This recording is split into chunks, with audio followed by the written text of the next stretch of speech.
It is our mission to embrace the ideal that our show shall always strive to belittle the stupid and to play an occasional song. We shall also strive to take all of your requests, but to never, under any circumstances, play those requests.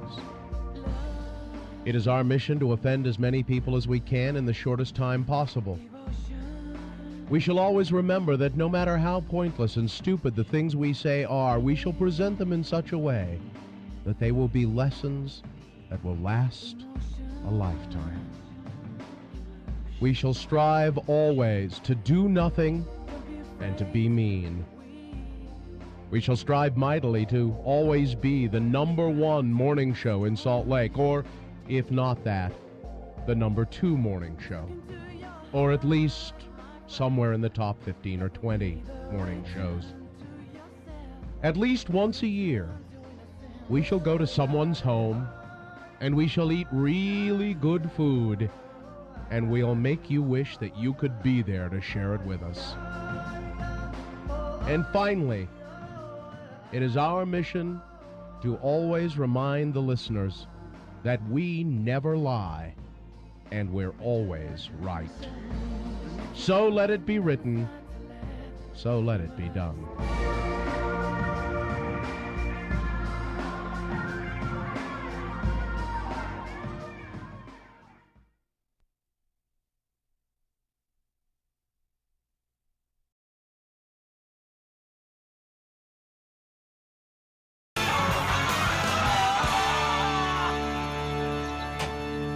See, the usual gang of misfits and dope addicts are here. Well, that wasn't Paul McCartney. What not Paul McCartney's birthday today?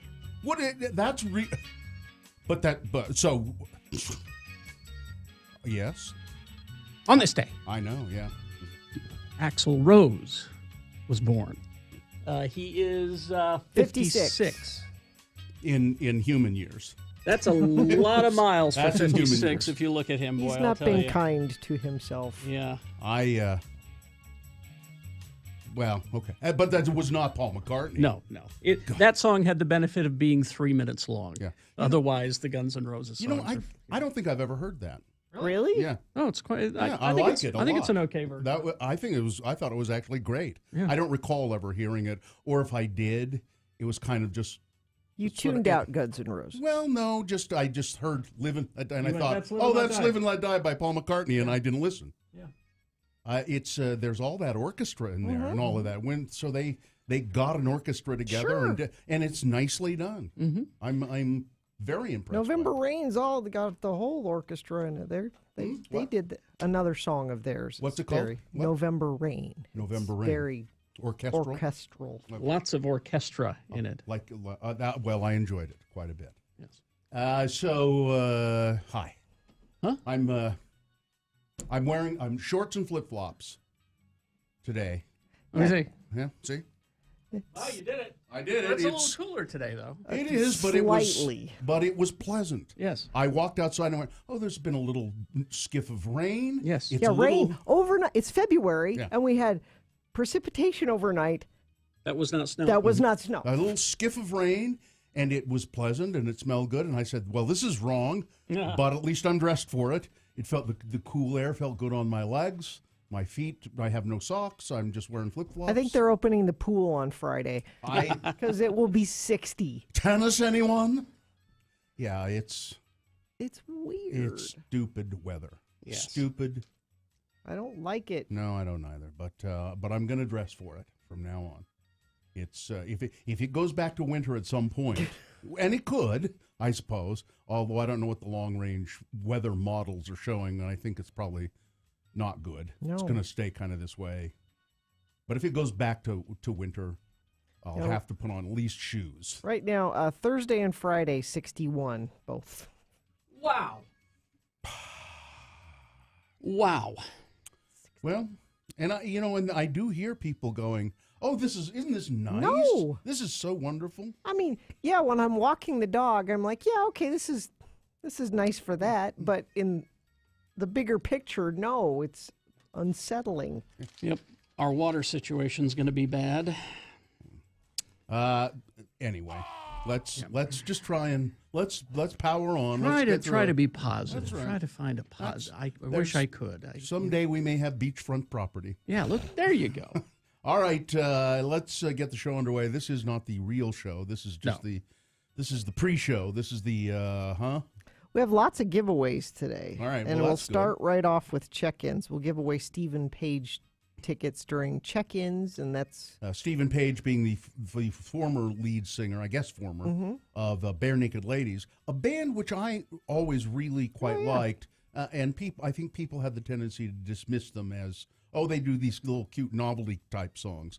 But Be My Yoko Ono is one of my all-time favorites. That sounds like a novelty does. song. But it's a great song. It's a great song. It really is. Because it's a novelty song, but it's a novelty song with very pointed barbs at Yoko Ono, and it's a love song too. So anyway, Stephen Page and the Art of Time Ensemble is what we're talking about. That's on February 14th, Valentine's Day. Call now. Check in. Nope. Yep, check in. You might get those tickets. Yeah. 877-602-9696 is the number. Call in. Tell us what you're doing, how you're doing, how you feel, what's up with you. Maybe some of your pointed observations on the weather or your pointed observations on our stupid political scene. Whatever you would like. 877-602-9696. That's what check-ins is all about. Yeah. Let's see. So, we'll get it out underway in just a bit. ZeroRes.com. They want you to do the tissue test. What is the Zero Res. tissue test? The tissue test. Oh, yes, I remember. So Zero Res says go home right today when you get, or do it right now, get out a tissue and just reach as far as you can into one of your vents. Okay. And wipe it around with a tissue and then take a look. Is it it's gonna gross me out, isn't it? Kind of. You're gonna go, do it maybe you should do it after dinner, or you should do it before, when you're not full of good food, because Zero Res knows what's going to happen. It's filthy. Your vents are filthy, like the air is filthy, and you know what else is filthy? Your carpets are filthy. So don't just get your carpets cleaned, get your vents cleaned. I mean, they're there. They might as well do your carpets too. Well, they're doing a special thing here. Zero Res is doing a double whammy for you. Call Zero Res, and your entire home is zero resified. That's what they're Zero They're going to zero resify it. Okay. They will clean the vents, the carpets, no residue carpet cleaning. So right now, Zero Res will clean 2 rooms of carpet for free when you get your vents clean, your air ducts. That's a $66 savings. You have to schedule an appointment this month and mention X96. It's 801-288-ZERO. That's 288-9376. Set up your appointment with Zero Res. On this week's brand.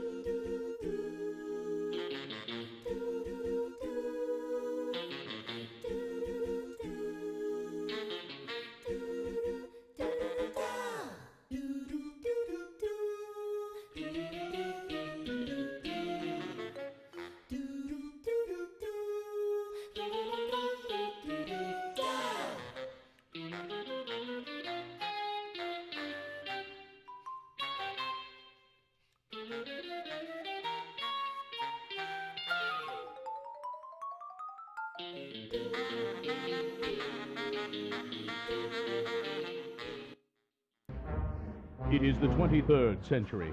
Humans have left the lowly confines of planet Earth and have sought their destiny among the stars. While many things have changed, one constant remains: the need for young men to venture forth and do the work of the Lord.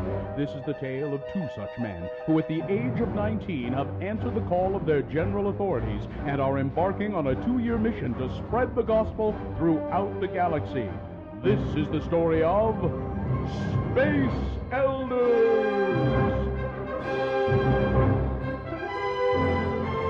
We join our elders as they pursue leads given them by Zone Leader Hansen.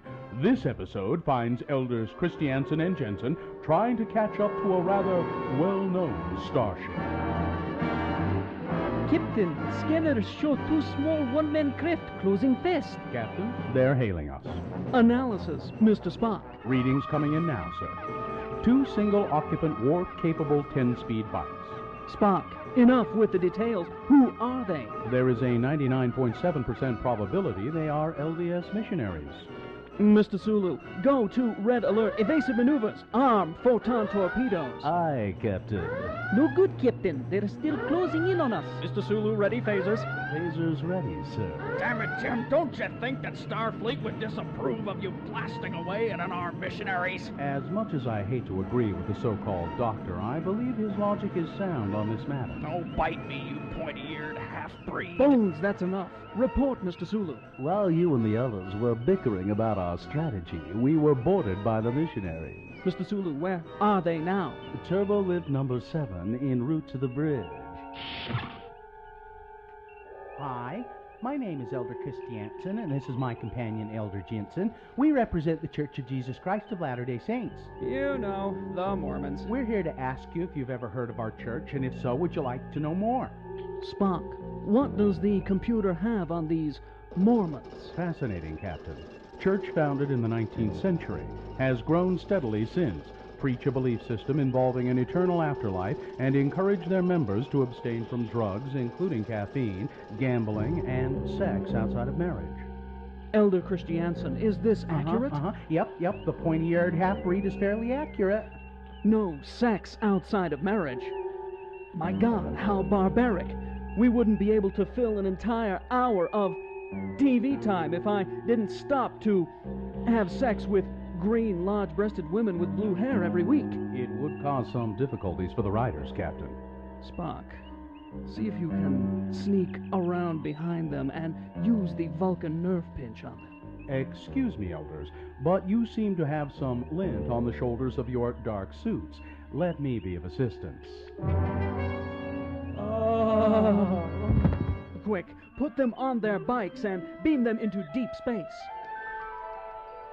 Could this be the end of our elders? Would Starfleet really frown upon firing photon torpedoes at missionaries? Why was Dr. McCoy always hanging out on the bridge when he should have been in sickbay? Find out the answers to these and other questions on the next nerve-pinching episode of Space Elders!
Call 877-602-9696 or text us at 33986. Message and data rates apply. All this sorry-ass liberals. So once again, trying to overlook the fact that that was a record day on the stock market. It was a record. A record day. A record. It was a record. We're going to have more records. You will get tired of records. All right. The moon. Well, hold on. We're going to officially begin the show. Yeah, brought to you by LASIK at Hoops Vision.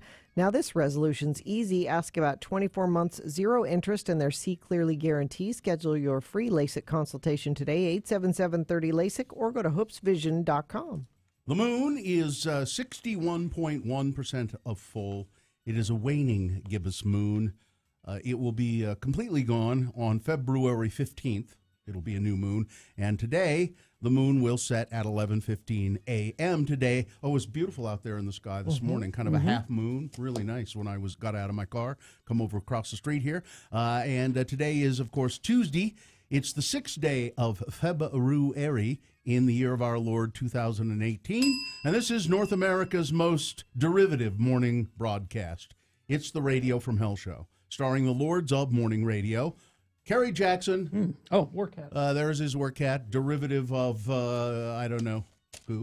I'm Bill Allred, derivative of something, and Gina Barberi, derivative of every woman. Yeah, There I'll she take is. that. Yeah. The senior executive producer of the Radio from Hell show is Richard Stedman, still missing in action. And Dylan Allred is here sort of filling in as the producer and also producing video for the show. You can see us live at x96.com/live. Also, it's not just us sitting here in the studio. There's some of that, but also during the news, Dylan will put up pictures and play little videos and things accompanying the news and other things. And then see who's helping out today. Is it Katie? Katie for short. Katie for short is here. That's the. Now we'll take your check-ins. Oh, by the way, it's Rip Torn's birthday today. Oh, He's still alive. It is Zsa Zsa Gabor's birthday today. She her legs died a few years ago, and then she died just recently. And dying in pieces. Yeah, she died in pieces. And it's also Thurl Ravenscroft's birthday today. Oh. You're a mean one, Mr. Green. And Tony, the voice of Tony the Tiger. Great. All right. So, there. Let's go. Check-ins. All right, let's see. We'll start with Jeremy. Hi, Jeremy. Hi, Jeremy. How are you doing? Thanks for letting me check in. Yeah, it's our pleasure. And I guess, Jeremy, you won some tickets, huh? Yes, Bare Naked Ladies. I forget his first name. I'm really excited. Stephen Page, I think, is his name. And, yeah, Stephen Page. Yeah, And he's going to be at Kingsbury Hall on Valentine's Day. So there's your Valentine. Now, do you have someone you can take with you, your Valentine? I'll be taking my wife. Well, there you go. What's her name, Jeremy? It's Kendi. Kendi? Kendi. Kendi. Very unique name. It is. K-E-N-D-Y. She's a Utah girl. Or is she foreign? Yeah, no, it's a Utah name. It's a combination of her parents' two names, Kenton and Diane, yeah. Kenton, also a Kenton, yeah. Utah name. That's a good name, Kenton. I like that. Solid. Jeremy, what are you doing today? I'm driving to work right now. I'm a professional ski bum, and these warm temperatures are really scaring me. So you're a professional ski bum. Well, that's a contradiction in how terms. How is that a job? Are you driving to skiing somewhere? I am driving up to work right now. I'm driving up to Park City right now. There's just I mean. Is there any snow up there at all? No, what we have open is actually really good. It's a lot of man-made snow, but if these warm temperatures continue, it's a little scary. Yeah, it's odd, when we were at Park City for the Sundance Film Festival, and you'd look up on the ski slopes, and there would be bare ground, but then there would be this one patch, a strip of snow that people could ski down. So exactly.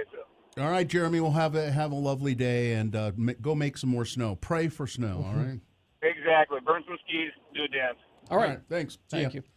We do have lines open, 877-602-9696. You can check into the show, as this person has. DC Dave. DC Dave. Hello, lords and lady. Good morning. Are you calling from DC?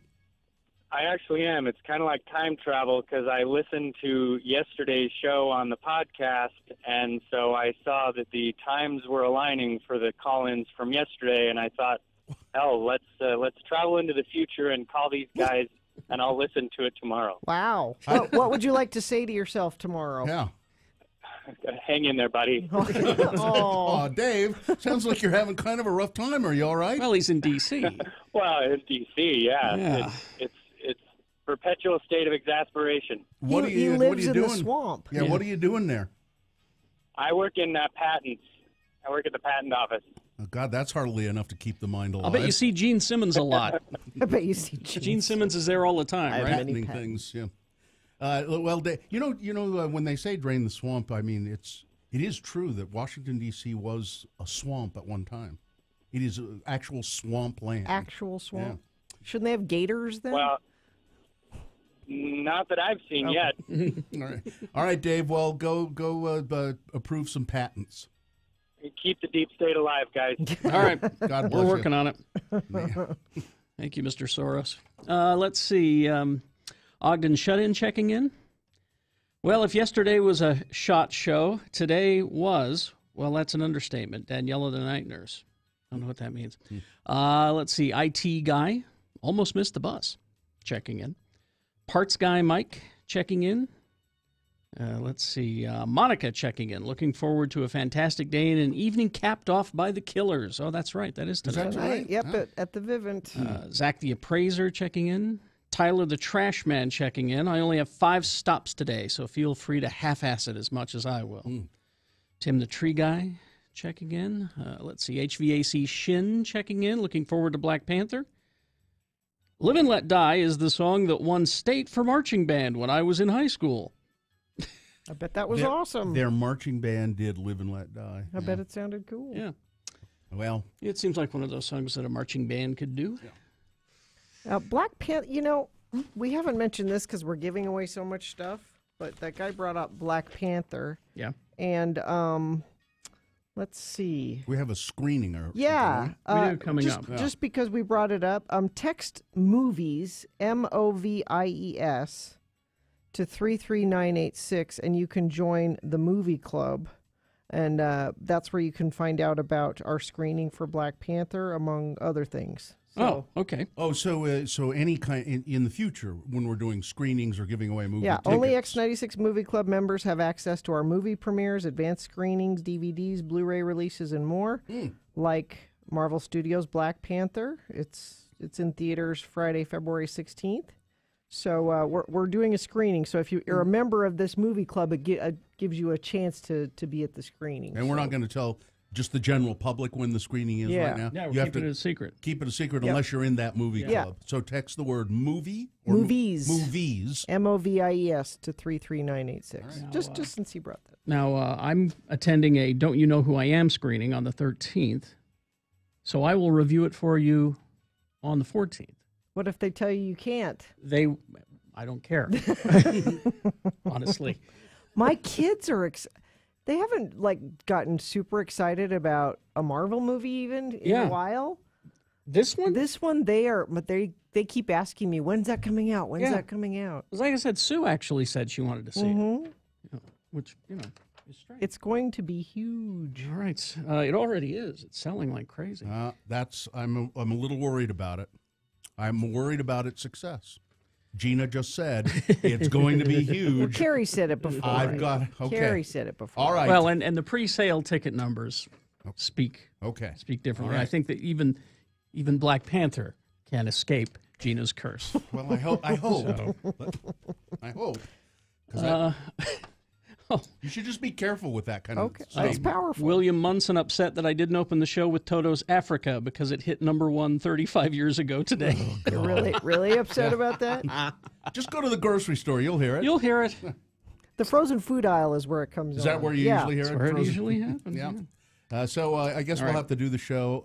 With 50-50 today, We don't have to try real hard today, according to these. Well, I don't. Okay, I'm not gonna because I don't feel like it. No. All right. Coming up, we got big boy news, Opinioendo. If I feel like it. If you feel like it. And I think we're going to start the X poll as well.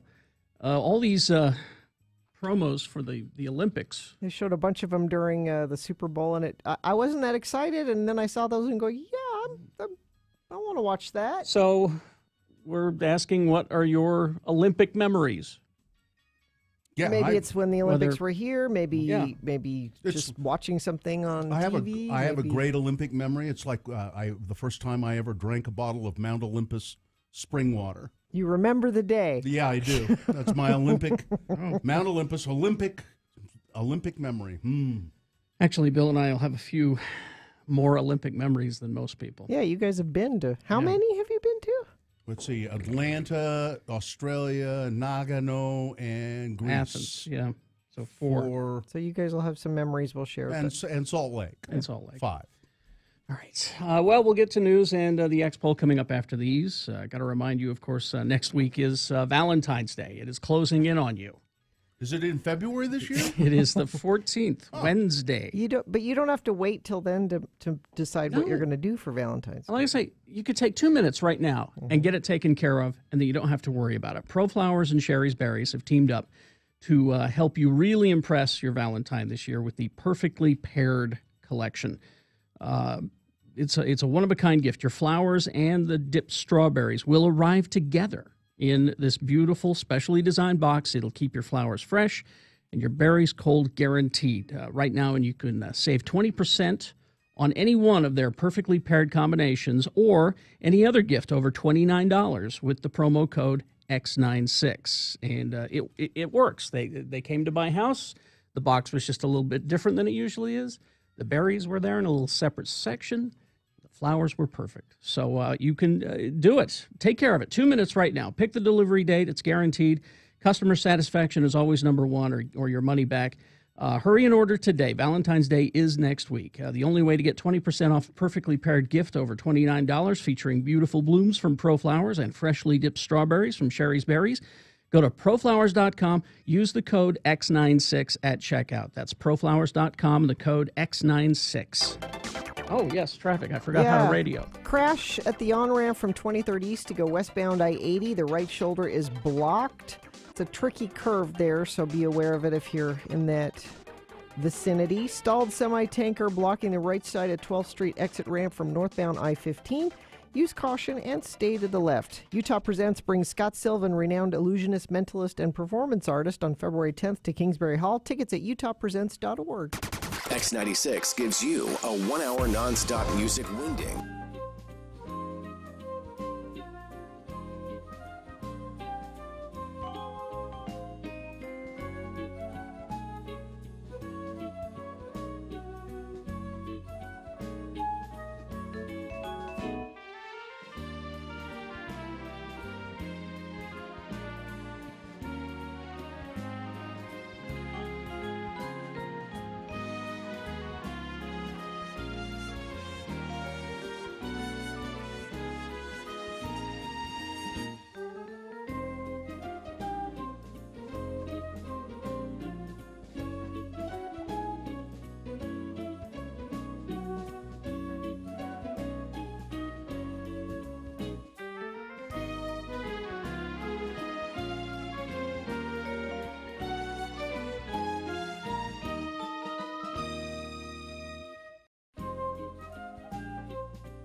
6:33, time for, well, we got the X poll coming up in a few moments, but first, Big Boy News and Opinioendo brought to you by. Get unlimited 1.5% cash back plus a $100 bonus with Power Cashback credit card from Security Service Federal Credit Union. Restrictions apply. Get details at ssfcu.org. Thank you. Tragedy. Oh.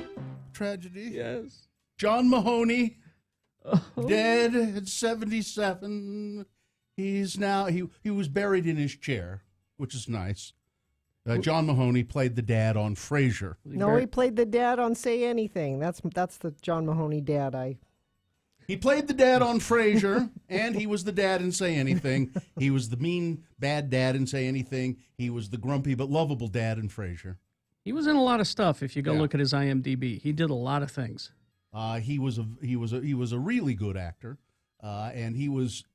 You know, you go back and you look at that sitcom, Frasier. Mm-hmm. It was a wonderfully done sitcom. I read yesterday that he didn't even start acting till he was 37. Yeah. Really? Oh. Yeah, he was a businessman, I believe, and did well in business, and then decided, you know, I'm going to be an actor. Yeah, John Mahoney. And then, Gina, a story for you. A mother is warning parents of adopted children after her daughter developed a sexual relationship with her biological father. Ew, ew, she said, ew. if children want to reunite with their biological parents, it should be in therapy, in a controlled situation, because those feelings that come up during the reunion can be confusing.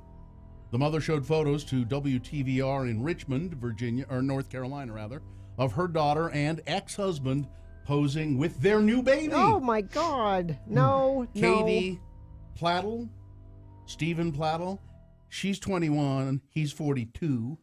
She is his biological daughter, but never knew that until they, you know. So they knew. There's a picture of them So at it's not x96.com/live. So that's not something they found out after they started dating, that they knew, and that's Yes. okay. She wanted to meet her biological father and did. Okay. And got too close to him. Yeah. That's close in a bad way. So they were arrested gross. in North Carolina. They're facing charges related to incest. They're being extradited to Henrico County, North Carolina, where they allegedly first developed their sexual relationship.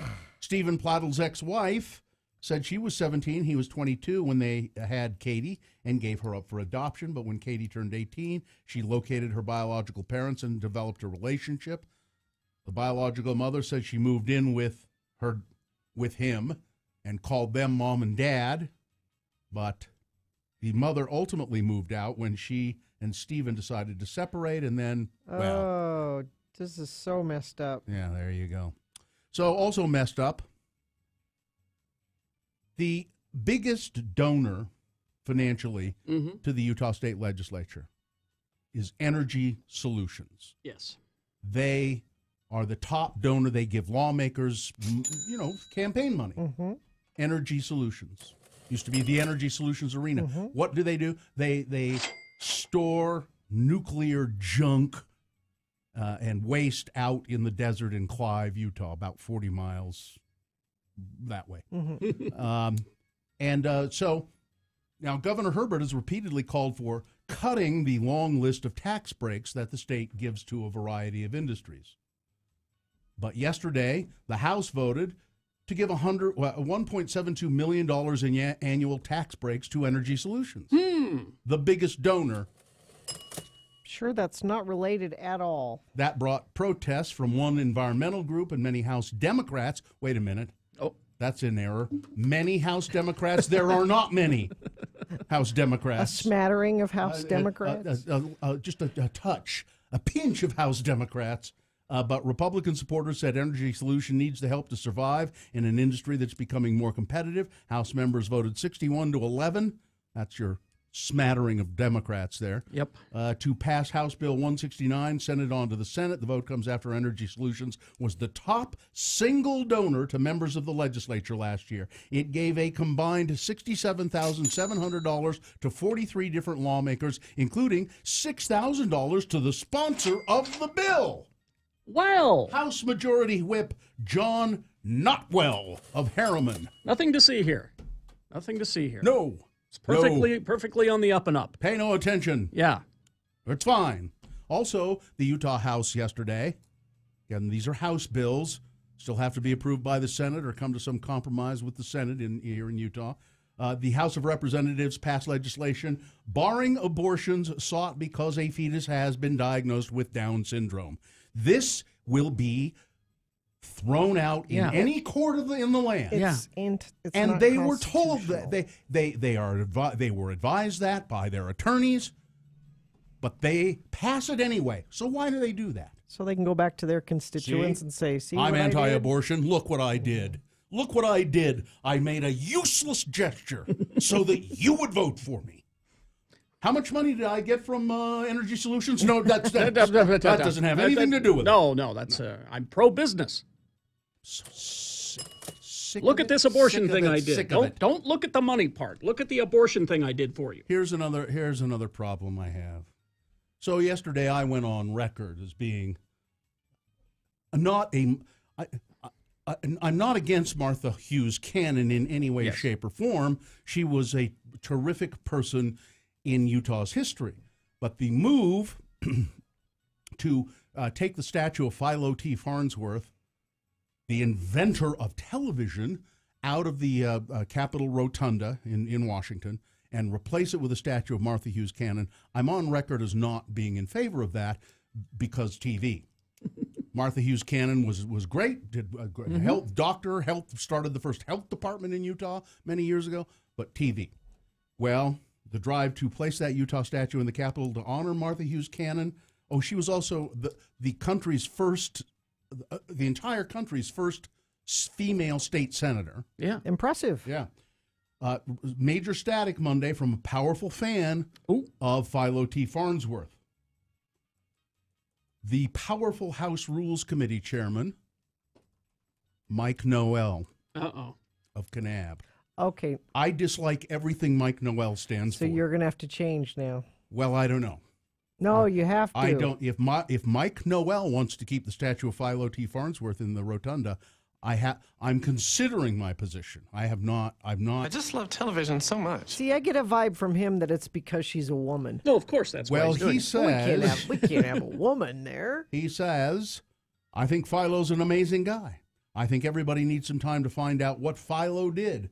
I find that people I talk to don't know really anything about Philo Farnsworth. They don't know anything TV. about her either. That's the point of having the statue, so people get to know her. Well, again, Bill, you can join my campaign on this. Yes. Which is bring Brigham home. Well, just bring Brigham home and put her there and Philo there, and then we'll bring Brigham home. He's more appreciated here anyway. I'm not going to do that, Kerry. But that is a fool's errand. Well, that's a fool's game. I'm just giving an option. That way, everybody kind of wins. I think Now, did you see that record snowfall in Moscow in Russia? My God! You see those pictures of Red Square? It is just astounding. Yeah. Moscow authorities battling to clear streets. They told children to skip school. There was 17 inches of snow February 3rd. Can we just have a little of that? 17 inches of snow in less than 24 hours. They are buried in snow. Now, one other story. We got another second here. Yeah. Creepy Las Vegas plastic surgery victim Steve Wynn. Yeah. And he also runs some very big casinos in Las Vegas. He's money. Yeah. He's creepy. You look at him and you say, that's plastic surgery that really shouldn't have happened. Yeah. Now, it is reported that he pressured a grandmother who worked in one of his casinos to have sex with him because he wanted to see how it felt to have sex with a grandmother. What? I did it, she said, because I felt like I had to. This is the unnamed grandmother who told the Las Vegas Review-Journal. I didn't really want to do it. I was afraid for my job. The woman, who is now 71, was working as a waitress at the Mirage and was a single mother of 8 who had just welcomed her first grandchild in the late 80s when Wynn, now 76, allegedly slept with her and sexually harassed her for around a year.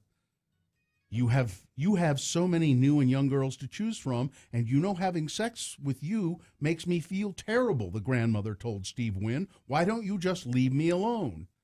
She claims he started singling her out and slapping her on the butt in public, and then told her to come to his hotel room where he asked her for sexual favors. And she said, he kept saying, I just wanted to have sex with a grandmother. That's so weird. Look at his face. Yeah. Major. By the way, he was until recently, he was a man in charge of the Republican National Committee's finances. Yeah. He's resigned. People with, I'm not saying all of them, but most people with that much money, I get the feeling that they don't see other people as real human beings. Oh, no, you're right. You're absolutely right. They're just kind of playing parts in Yeah. a movie that they're starring in, Now, by the way, this information that the Las Vegas Review-Journal published, they said, the paper said, we have to admit we had this information. It's right. For 10 years or 15 years, and we sat on it because Steve Wynn. Yeah. He was so powerful. We have to admit we were, and we're sorry. I mean, we should have, but we're sorry. But we sat on it. We didn't publish it because we were afraid. But I think Steve Wynn is now sort of without the power that he has had. I mean, he's still got the money. Yeah. But he'll just go out of sight for a while. Yeah. All right. Is that he'll hide behind a pile of money? I guess we don't have time to get into the Uma Thurman, Quentin Tarantino thing. Hang on to it. We'll get to it. We'll get to it. And I would advise you all to do this. And then we'll leave the news here. Go to YouTube, as I did today, and rewatch Justin Timberlake's halftime show. Okay. And then go to YouTube and watch Prince's halftime show. Wow. And then call on Justin Timberlake to retire. I don't need to go through that exercise. And Steve Wynn. No, I really did it. I just thought, I remember, let me just go look at this. Oh, yeah. And then I said to myself, Justin Timberlake and Steve Wynn ought to go fishing together somewhere and just not come back. Just do that. So that Steve Wynn can see what it feels like. You're equating Justin Timberlake's halftime performance with the crime. I'm equating Steve Wynn. I'm equating it with people who need to go away. Steve Wynn, and so that Steve Wynn can find out what it feels like to fish with Justin Timberlake.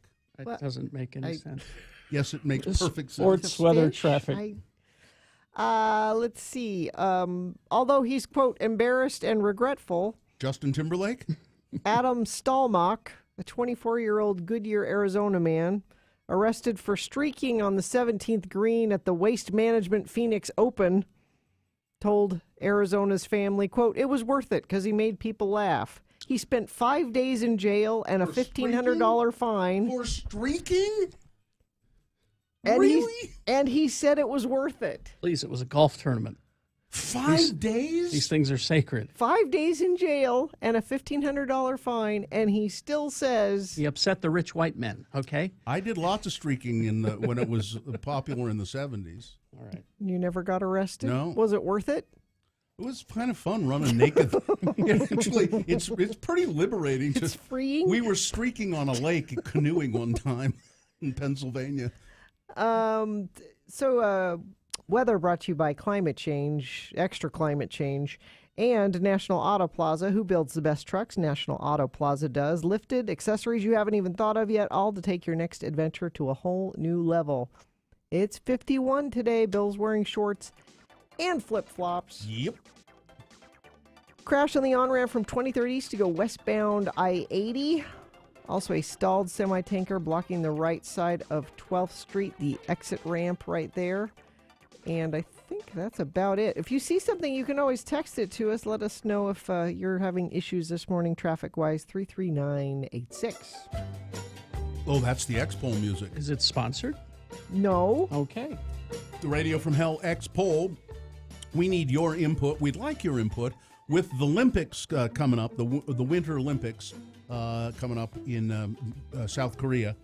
We were just thinking about our Olympic memories, things that now you've not been to the Olympics, Gina, but you have a memory of my Olympic memories are of saying goodbye to you guys year after year when you got to go to the Olympics and I had to stay behind. Well, that's not much of an Olympic memory. That's pathetic. I guess the first Olympics Carrie and I went to Athens. No. No, Carrie, was Atlanta. I meant That's to say what Atlanta. you meant, yeah. Atlanta. In my head, I was saying Atlanta. Yeah, my Atlanta Olympic memory is that you guys. I knew there was a bomb there before you guys slept through the bomb. And it was like a quarter of a mile away. Yeah, it was not far away. Like, are you guys okay? You're like, what? I'm like, there was a bomb at the. There was. No? There was. Yeah. And then that was kind of a fun Olympics in that we weren't allowed to do anything for about 3 days. Yeah, they wouldn't let us down because the bomb was in Olympic Village, and that's where the radio studios were set up. Yeah. And so we couldn't go down there until they thoroughly investigated. Yeah. And that bombing ended up. They didn't. Richard Jewell. No, it was not Richard Jewell. I know, but they thought it was. They Richard. ruined Richard Jewell. Yeah. And then found out it was that anti-abortionist guy some years later. So you don't even know his name. You know Richard Jewell. I can't. I would have remembered his name had you not gone Richard Jewell. What's Richard Jewell doing now? I think. Has he changed his name? I think he's dead. I would. I think he's dead, and I think he might have died by his own hand. Eric Rudolph was the Eric Rudolph. Yeah. There we go. Who's in prison for life? Yeah, for let's doing see. that. Here's some text Olympic memories. Kerry Strug nailing that landing on an injured foot in '96. I was 12 years old, and I remember it like it was yesterday. That was pretty cool. Yeah. See, again, these memories that it does not have to be in person. It could be you watching on TV. Yeah, it's that. See, that's interesting because some of those I won't remember until you help me recall them. Here's another one. This is from Liz. I remember the '02 Olympics as when my life changed. We missed most of the games because my grandma died, ending my childhood. At end of games, I met my husband. And now we've been married 12 years, and today is our anniversary. You know, the TV one I remember is Greg Louganis. I believe it was during the Olympics. And he was a champion diver, won gold medal after gold medal. And he had come out as gay, finally. Everybody kind of, but he came out. And he was diving, and he hit his head on the back of the diving board. And as he went into the water, and there was blood in the water, and everyone was freaking out. Yeah. Oh my God! We got to cancel AIDS the blood. Olympics. AIDS blood in the water. Right. AIDS blood. That's right. I remember. It was just like any other accident like that. They do have to kind of take care of that. But AIDS blood. Oh my God! Now, see, I wish I had the first half of this text, but it didn't come through. It starts VIP lounge in Park City. Well, that sounds good. Getting arrested felt way more adultish than a night at the lounge would have. Lesson learned. See, I wish I had the first half. Call 877-602-9696 and tell us that story. You can be anonymous, but call and be a part of the X poll, your Olympic memories. The first half finally came through. My elliptic memories of the 2002 Salt Lake Games as being 19. What I thought was a perfectly fake ID saying I was 22, getting caught with it in the VIP lounge, getting arrested. Felt way more adult. Okay. You have an Olympic memory, Dylan? I remember they... oh, hang on. There we go. They bussed us when I was in middle school, like junior high, I guess. And all this 8th grade got on buses and rode up to Park City and went to see a bobsled event up in Park City. And we all got big bells. The cowbell? The cowbells. And I'm sure we drove whoever was driving the bus crazy on the way home. With the cowbells. I think they retired immediately after that trip, but I just thought it was the coolest thing to go to the huge Olympic park and see. Could you see it well? Yeah, because I think it was. I mean, we're Utah, so we're really about kids, and they made it important to people of my age. All would. I'm going to have to get a hold of this guy, Jeremy. I can't think of his last name right now. I've got his card. He was a champion bobsledder. He lives here in Utah. I have his card. I was on a speaking thing with him up in Ogden this summer. And he said, he still does bobsledding. He's retired, but he does bobsledding up at the... He said, you ever want to ride in a bobsled, just get a hold of me. Don't do that. Get a hold of me. You can... I said, They're really? dangerous. Really? And he said, yeah, I'll give you a good fast ride on the bobsled. You guys want to do it? You want to do it, Carrie? No. I'm getting a text from your insurance. No, I mean, they do... People, you can pay to go up there and do it. Jeremy Holm? Yeah, Jeremy Holm.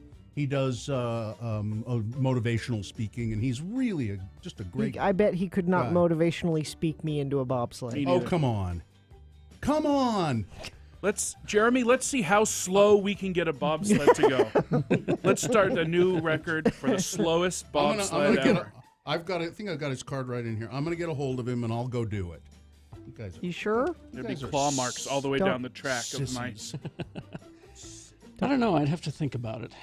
Let's see. I was working at the Salt Lake Olympics, and I was downtown before an event in my uniform, and people were taking pictures of me. And the group of people I was with, they thought we were athletes from Slovenia. You look like famous Slovenian athlete. We got time quickly to go to Grayson on line 1, 877-602-9696. Yes, Grayson. Hi. Hi, Grayson. Hi. Hi. Go ahead. So I think my favorite Olympic memory actually happened the Rio Olympics. I believe it's 2 years ago now. I was on my mission, and so as I think you all three know, we weren't able to usually watch TV. Yeah. And so I had a friend who every day that week took us to Applebee's with some lame excuse so we could watch the Olympics. we need to go fellowship the waiters and waitresses at Applebee's. Well, there's new customers every day there. There's a new opportunity to meet people. Exactly. Like eat and go. go. Wait a minute. I'm stuck that there's an Applebee's in Rio. That's No, where were you? No, it wasn't in Rio. Oh. It was while I was on TV. We were... I was in a small town in Virginia called Galax. Oh, okay. Galax? Yes. Okay. All right. Thanks, Grayson. All right. Thank you. Surprised the church would send somebody to a town called Galax. All right, 6:55. This X-Poll will continue if you insist at 877-602-9696. Again, it doesn't have to be memories of you attending the Olympics. It could be you just watching it on TV or something like that. Are you uptight and gay? Then take Galax. Delays from 123rd South to 106 South due to a crash northbound I-15 at 106 South. Expect delays to stretch back into Bluffdale. Stalled semi 12th Street exit from southbound I-15. And looks like that's about it. You can always text us in traffic, too, if you see something, 33986. Part of my Olympic memories has to include being able to go watch the Olympics without wearing glasses or contact lenses. I know that sounds like a really clumsy way to get into a Hoops Vision commercial, but it's true.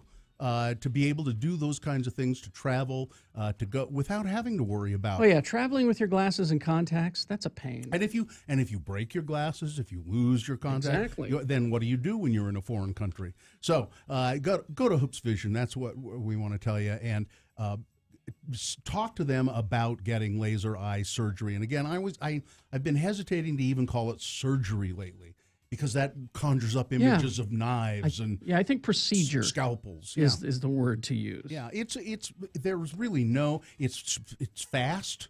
You will be there a total of the day you have it an hour and a half. Yeah, and it's outpatient. You just get up off the table. You say, "How do you feel?" I feel great. You walk out and you go, "Hey, wait a minute! I can see things clearly." So Hoops Vision is who we're talking about. They're great people. You can have a free, no obligation appointment by just calling them at 877-30-LASIK. That's 877-305-2745. Go online and look at the stuff there. It's Hoops Vision, Hoopes, hoopsvision.com. We love you for listening to X96. And since Valentine's Day is coming up, we want to give you gifts. Listen at 8, 2, and 5 to win a different prize every single day. You could.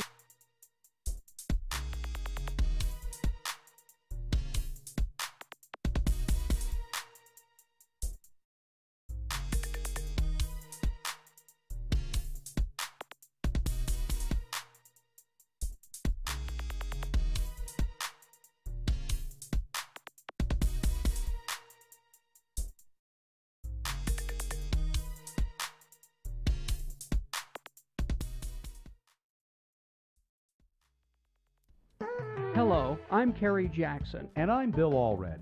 And we want to tell you about a brand new Radio from Hell product. If you're a lonely guy, like us, a lonely, hungry guy, then you'll want to rush out to your local supermarket. You know, the one where you never meet chicks, and buy Radio from Hell Lonely Man TV dinners. Lonely Man TV dinners come with a special pop-up picture on the lid. Just put your Lonely Man spaghetti dinner in the microwave oven. Then, after 7 minutes, take it out, peel back the lid, and there's a full-color photo of TV's The Nanny, Fran Drescher. This spaghetti is delicious, Fran. I know! Don't you just love it? You'll never have to eat alone again with Radio from Hell, Lonely Man TV dinners. Try the soul food dinner, and you'll be dining with Tina Turner. The ribs are mighty fine, Tina. Have some more black-eyed peas, honey child. Wow, it's just like she's really here. Try all of the Radio from Hell Lonely Man TV dinners. There's Kung Pao Chicken with Connie Chung, the Mexican dinner with Rosie Perez, Wieners and Kraut with Claudia Schiffer, and the all-American Yankee pot roast dinner with Sandra Bullock. And if you're watching your weight, try the Lonely Man Karen Carpenter dinner. Gee, Karen, this carrot stick looks really good, but maybe you should have it. No thanks, I ate yesterday. You'll never eat alone again with Radio from Hell Lonely Man TV dinners in the frozen food section of your local supermarket. Now available at Reams.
From Hell with Kerry Jackson, Bill Allred, and Gina Barberi on X96. In my first girlfriend's case, it was inverted. Inverted. Inverted. Wow. Yeah. That'd be difficult. Yeah, well, no, it was. I mean, it was very difficult to get pregnant. Well, that was good. That was good. Yeah. Sponsor? No, it's just diving into the expo. All right, well, let's dive. 877-602-9696 is the number. Your Olympic memories, and I think we have a bunch of people on the phone. Yes, we do. Let's start with, good friend of the program, Allison Sabo. Hi, Allison. Yes, hi. Hi, guys. I feel like I'm calling like way too much, so No. I don't like doing that. But anyway, so my unit was actually activated to do security during the Olympics, my National Guard unit. And so I actually got to do security, and I got to search the athletes' gear. Was it here in Salt Lake, Allison, or which one? Was it this here? Oh, yeah, here in Salt Lake, the Salt Lake Winter Olympics, here. And I learned that Apollo Anton Ono has a very serious case of "Don't you know who I am?" He just wanted to refuse allowing us to search his gear, and we just told him, "We're searching everybody's. You're not special." He had foot fungus cream in there, and he didn't want anyone to know. It was something like that. Exactly, that's what it was. But it was really cool to meet some of the athletes and to see like their not him. outfits up close. So it was pretty cool. It wasn't cool to meet him, though, was it? All right. No, he's a jerk. Yeah. All right, thanks, Alice. Thank you. She caught herself. All right, see ya. Let's go to Traveling Trav. Hey. Go ahead. Hey, how's it going? Good. Hey, I've got to tell Katie that also I got my fond memory with seeing Foo Fighters in 2002. Yeah. That's right. They performed here. Yeah, that was nice. Yeah. But do you guys remember when Carrie and Bill, you were in Japan, interviewed some Japanese guy about bees? Yes, indeed. I sure do. Tell the story again, Bill. Is that what you Tell want the to story again. Okay, Trav, Yeah, why don't you hang up and listen? We'll tell that story. All right. Okay. So when we were in the Olympics, Carrie and I were in Nagano in Japan. We had a kind of, it's not a handler, but a helper. Translator, tour guide, kind of. Tour guide guy said, if you want some Olympic coverage, and if you want some coverage of things in the town, color, I can take you to various places. And so one of the places he took us was to a bar in Nagano. And we go in and sit down at this bar, and it's we're having I don't know what we were drinking, sake or something, and there was this gigantic jar behind the bar of clear liquid, and in the bottom of the jar, and I mean like it was it a 5-gallon jar? Was it that big? Yeah, it was pretty good size. A bottom layer in the maybe 3 inches deep. Yeah. Of dead bees, and we're pointing at it, and the guy that was with us said, "Oh, that's the bartender and owner. That's his special drink." And so he talked to the guy, and he said, "Oh yeah, and he got down the jar, and he poured Carrie and I a glass of this liquid with the dead bees in the bottom of it, and we drank it. I mean, I remember drinking. I don't remember what it tastes like. I just remember it being strong. Yeah, just alcohol. Yeah, strong alcohol. But so I asked him. I wanted to know what the Japanese word for bee was, because I like bees. So I was pointing at the bees, and I said, "What is that? How do you say that?" And the bar owner looked at me, and he went, "Bee." and I said, "No, bee, bee." And I said, no. In Japanese, he went, "Oh, hachi." But that's become. But to this day, bee. My family, my wife does it when you can't think of something, you kind of go, bee. Here's a text, anonymous. I've known Apollo for years. He's always been a jerk to everybody. So, all right, there you go. I'll bet that's I like this text. I was a volunteer at figure skating during the Salt Lake Olympics. The French ice dancing pair had a foo-foo pretentious Statue of Liberty number. While they were out on the ice practicing, 2 male ice dancers from Poland and Ukraine were in the hallway mimicking the French pair. It was hilarious, and I was the only one that got to see it. 877-602-9696. We're just about out of time, but if you want to tell us an Olympic memory, call us. Let's go to Diego. Hello, Diego. Hey, good morning. Thanks for letting me listen. It's our pleasure. Oh, I'll be quick. I was on a flight back from New Orleans with a bunch of buddies when out of the corner of my eye, I spotted Derek Carr, who was an Olympic gold medalist and silver medalist in what? 2002 Olympics. Skating. And Okay. we went up to him, and I think he was a local, right? He used to live in Utah for a little while. Anyway, we went and talked to him. Nicest guy in the world. And I asked him, hey, didn't you win a gold medal at the Olympics? And he goes, yeah, do you want to see it? And I was like, what? Yeah, sure enough, he had the gold and silver medals with him, and he was super nice. He gave them to us to hold and take pictures with them. So, anyways. And then he said, oh, by the way, you know Apollo Anton Ono? He's a ditch. Yes. All right, thanks, Diego. See you later. Hey, thanks. See ya. Oh, here's a couple. During the Salt Lake Olympics, my dad learned that the Mongolian athletes did not have winter coats because they couldn't afford them. So he bought every athlete a winter coat, gloves, and hat. Now, wait a minute. That's nice. Wait a minute. You're from Mongolia and you don't have a winter coat? That seems odd. That's what it says. It's cold there. Let's see. I worked in one of the tall buildings that grew out of the ZCMI Center, so we'd go down to the food court during lunch and guide the athletes to the non-lethal food. This is Travis the Pieman. We ate with the Canadian, Korean, Swedish, Austrian, Romanian, and Kazakhstan teams during and had a blast. Ate Schlotzky's, great steak, and Edo most of the time. I've been expecting someone to call with the Mitt Romney Olympic memory. Our favorite Mitt Romney story. Now, I know years ago we talked to somebody who was there. And it's someone we know. This was in the Mountain Green. Yeah. It's the road that goes to Trappers Loop and up over into Snow Basin.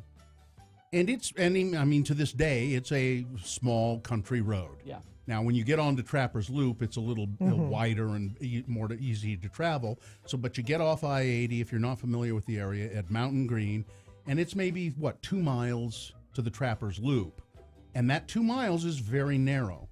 So when you have Olympic traffic there, because there was, you forget Snow Basin was built to be an Olympic jewel, and it still is. Before the Olympics, it was just a little resort, and they totally redid it for the Olympics. Earl Holding said, "I'm going to have an Olympic venue here," and built it as part of the reason we got the Olympics because he built that resort. They did the downhill there, which that's a big event. Anyway, so the traffic was horrible, and Mitt Romney had been brought in, of course, to manage Save the Olympics. Yeah, well, and he did. Because there were all kinds of problems, and so they kicked out the management, brought Mitt Romney in, and he said, okay, I'll manage it. So Mitt Romney, good Mormon man, but apparently there was a big traffic tie-up, and there was a bus driver, as I recall the story. Am I getting this right?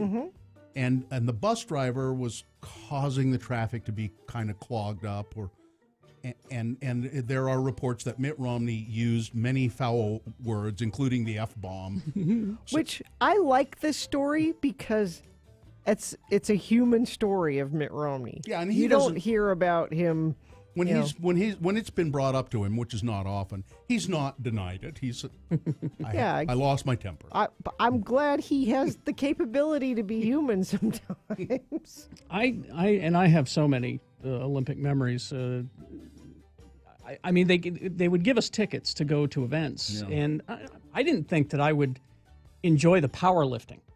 Yeah, but we were right down close and got to see those guys hoisting all that weight and throwing it down. It was pretty breathtaking. Yeah, it's although I think most of my memories are not of the events of going to them. It's it's seeing the towns, the cities, meeting the people. Meeting the people. Being in Nagano was just incredible. Oh, yeah. And those people were so friendly. I remember when you were in Greece. Yes. And you met some old guy. Who was the guy? Taxi driver? Was it the taxi driver? Who kept saying how crappy Athens was? No. You met some guy that didn't speak much English at all, and he asked where you were from.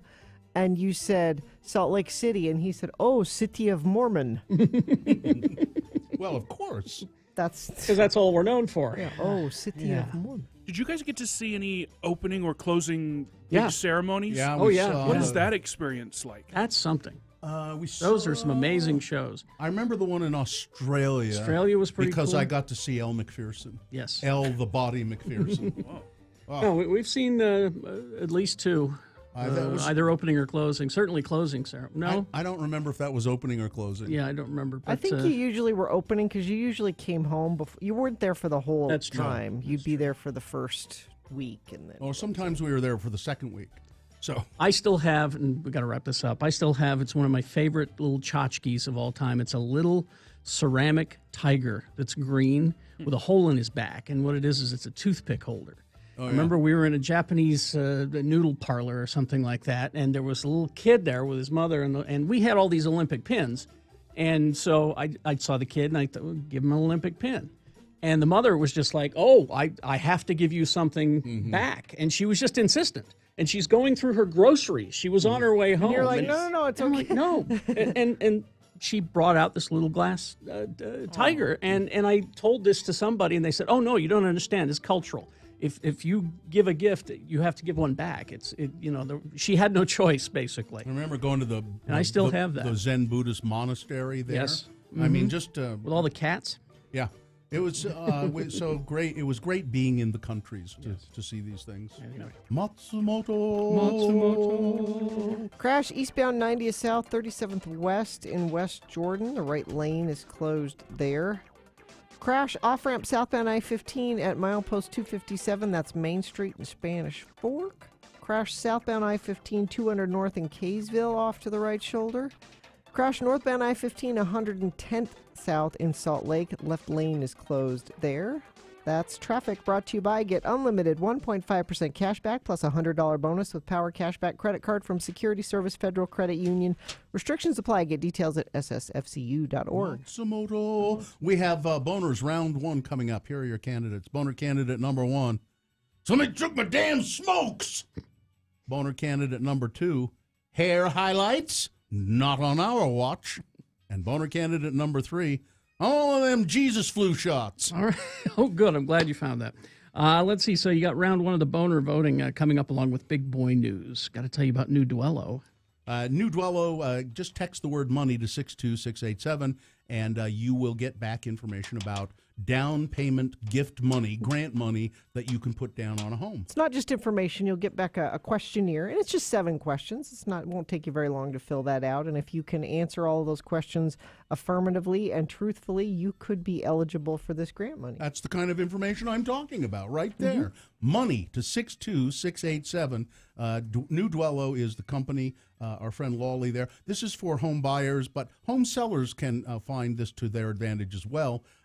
So if you have a home for sale, text the word money to 62687. It would behoove you to find out this information as well so that you can pass it on to prospective buyers for your home. Make it easier for them. Lolly has done this for you. She has gotten all of this information together and 7 questions. I mean, how easy is that? So, money, 62687.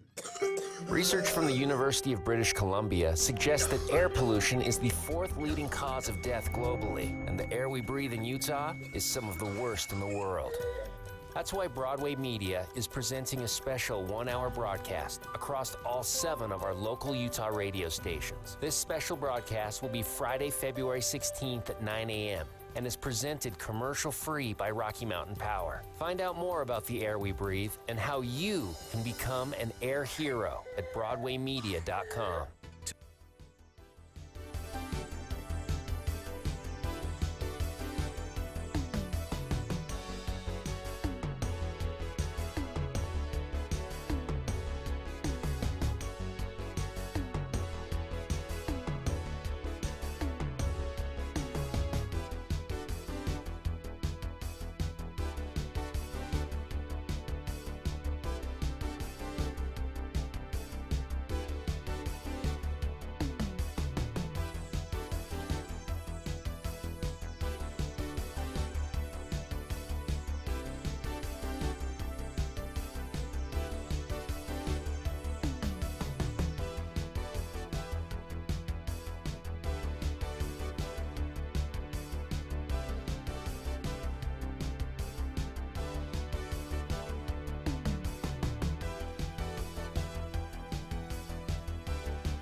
with Utah's most trusted newsman. Trusted? I don't know. Bill Allred on X96. So I love This American Life guy. Ira Glass. Ira Glass, thank you. I love that guy. And I love This American Life. But all of these NPR people who have imitated him and continue to imitate him over the years drive me bat-sock crazy. And the latest, the one that just is the worst, I'm Haroon Ra with the TED Talk hour. Have you ever listened to that guy? No. Haroon Ra is TED. God, I want to punch him in the NPR nose. Sorry. You okay? It's time for Boner of the Day. Yeah. I was going to say, we could go into why that happens, because it's not just NPR that it happens at. I could point you to local stations. Oh, sure. Where yes. they get a successful person and everyone starts to try to sound like that successful person. It's kind of, it happened at X96. Happened at KJQ. KJQ with everybody imitating Biff Rath. Everybody sounded like Biff because that's what you're supposed to sound like. Well, and, so in some ways it's kind of unconscious. There is an influential person, and you start picking up on that person's rhythms. Every airline pilot in the world, in America certainly, English-speaking airline pilot, imitates a space man. The right stuff guy, Chuck Yeager. Chuck Yeager. Every single one of them. That's all an imitation of how Chuck Yeager was when he was breaking the sound barrier, and he'd get the Beemans chewing gum. Remember Sam Shepard in The Right Stuff? It was Chuck Yeager, and no matter what was happening, Chuck Yeager was always that's a Roger. That's right. Yeah. Why doesn't anyone ever try to imitate me? Well, they should. You were voted sexiest voice right? once. I remember that. I think that question answers itself. All right. It is time for round one of your boner voting. 3 news stories that are examples of bad, stupid, or funny human behavior. And you will decide with your vote of these 3 which one is the worst, which one deserves to go forward to boner fights and get a 50-50 chance of becoming boner of the day. So it's not boner of the day if it wins here. It's only a contestant.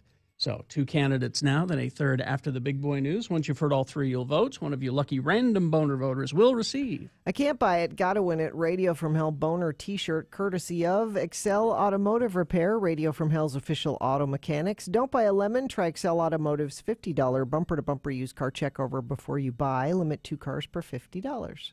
And here today on this first round of Boner of the Day, boner candidate number 1, somebody took my damn smokes.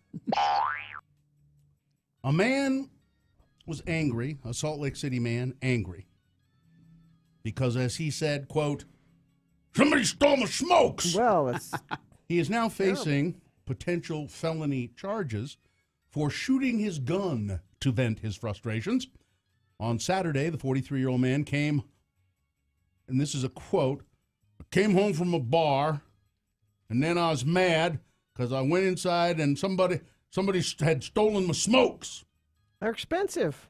The intoxicated man got home, grabbed a handgun from his bedroom, went outside of his apartment, and fired a round into the air, 20 feet away from the 2 apartment buildings, according to the report. So he was drunk and angry, but somewhat responsible in that he moved away.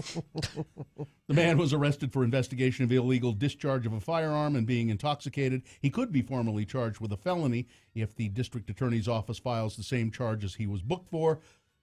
A shell casing and a black handgun and a magazine were recovered by police. Nothing to indicate that the police have investigated the mystery of the stolen smokes.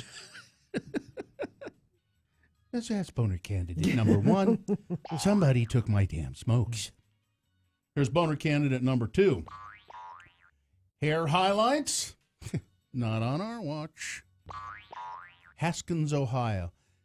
In Haskins, Ohio, 2 volunteer firefighters are on leave after an Ohio family's dispute about a child's haircut has resulted in an investigation, according to the fire chief. Okay.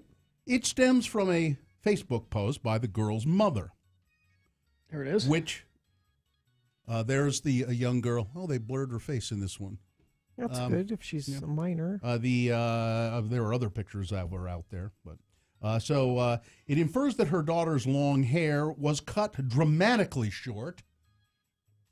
That's her on. See, so that's her. If you go to x96.com/live, that's her on the left with her long hair. She's got hair like, it's past her shoulders long. Yeah. And that's her on the right after the haircut, which you can tell she is not happy about. It's a boy's haircut. Yeah. It's up over her ears. Yeah. Now hair grows back, but what happened was her daughter's long hair had been cut as punishment for getting highlights in her hair on her birthday. Quote, "This is what my daughter looked like Sunday when I took her home, and the other two pics are what happened today before she was brought back to me, all over me having highlights put in her hair for her birthday," the mother posted on Facebook. According to Haskins Police Chief Colby Carroll, they, along with the Wood County Children's Services Office, are investigating a potential child abuse complaint. Carroll says the girl's mother alleges the child's stepmother and father, who are volunteer firefighters, that's where that comes in. So you see what's happened. The mother and father are divorced. The mom said, yeah, you can get highlights. Sure, and I'll get you the highlights. They go to the mall or something. They get highlights in her hair for her birthday. She goes home to her dad and stepmother, and they blow a fuse. Hair highlights? No, sirree. I'd say that's child abuse. They were upset, and they cut off her hair. Yeah. Middletown Township Fire Chief Steve Asmus says the firefighters will remain on leave pending the outcome of the investigations. No charges have been filed yet. They could have insisted that she dye it back now. I mean, if you're really that upset about it, you take her and have her color it back the natural color. You don't cut it all off. If you are upset about it, there's something wrong with you. Well, I agree. But, I mean, if you're going to take some drastic action, it shouldn't be anything more than just coloring it back to its natural color. Boner candidate number 2, hair highlights, not on our watch. That's cruel. That's coming up in a moment. Boner candidate number 3, I want a Jesus flu shot. All right, it's boner candidate number 3 for round 1 coming up after this big boy news and opinioendo brought to you by Feldman's Deli, featuring corned beef, pastrami, mustard, and pickles, imported from New York City, now serving breakfast and lunch Tuesday through Saturday and dinner Thursday through Saturday, featuring local live music Friday and Saturday nights. 20th East, 27th South. Go to feldmansdeli.com.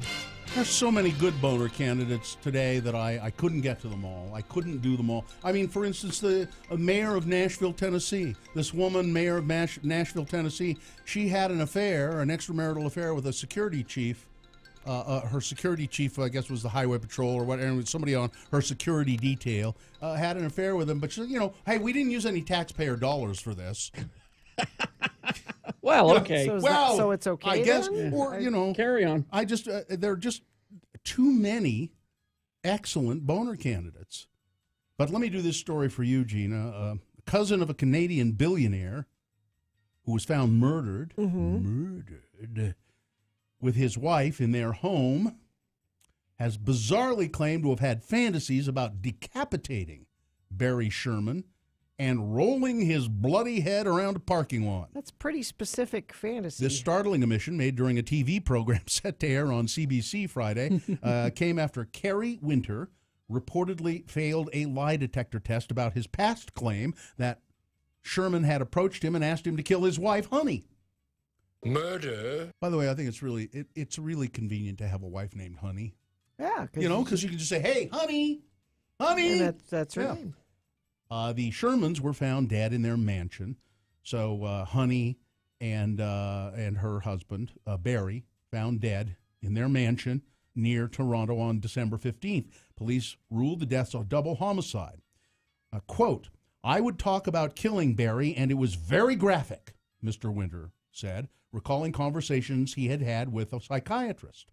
He would come out of a parking lot of the Apotex, and I'd be hiding behind a car, and I'd decapitate him. I wanted to roll his head down the parking lot and sit there and wait for the police.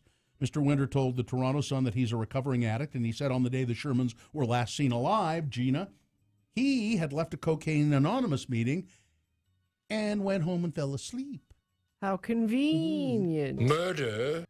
Very easy for me to have left work at any time because I'm not on the clock. I could have easily driven over to the Shermans and did the deed. I admit to that. But I didn't do it. I didn't. But I fantasized I about fantasized about cutting that guy's head off and rolling it around. But that doesn't mean I... And he's right, it doesn't. And Toronto police say they're still investigating. They don't know. They don't know yet, I think, at least as of this writing. Oh, he did it. Yeah, probably. Now, see, this could have been a boner candidate. An odd crime is happening in Tooele. Multiple residents have posted on social media saying somebody keeps coming into their yards and cutting the chains or leads that they use to keep their dogs on the property. One of those dog owners is Michelle Janes. She said her dog, Sorensen, needs to be chained up whenever outside without supervision, or else the dog will wiggle her way through the fence. Since October, somebody has cut Sorensen's chain 3 times. What? That's Then bizarre. 2 more got cut after that, and so we got a lock on our gate, Janes said. And she said the lock didn't work because somebody got into the yard and cut the leash again, or the chain again, on Saturday night. Now, Carrie's playing that dog barking thing. I wonder if the dog barks a lot and somebody's hoping that the dog runs away. No, now this is not what it is. Now, wait a minute. That's so. Let me just finish this part of the story. So somebody had cut the leash again, and the dog got out and got hit by a car, and that's what they were trying to prevent. But it's not just this dog. It's been other dogs. You missed that detail at the beginning of the story. So you know what it is with that detail in mind. It's someone who feels that it's cruel to keep dogs chained up. Oh, I see. It's an animal liberationist of some sort. But then the dog got and hit they by get a hit car. by cars, you know. Yeah. So that could have been a boner candidate as well. But and they don't know who's doing it, but it's somebody out in Tooele has done it to several different dogs. Dog killer! So the Utah State Senate. What have they screwed up today? Well, for 2 decades, Sue Robbins served in the U.S. Army. 20 years in the U.S. Army, 4 years as a tank crew member, said Robbins. In 1999, she retired and began figuring out something she had always felt inside. In Utah is where I decided to transition my life from living as appearing to be male to everybody to female as I felt on the inside, said Robbins. Legally changing her gender in Utah went well for Robbins, but that's not always the case.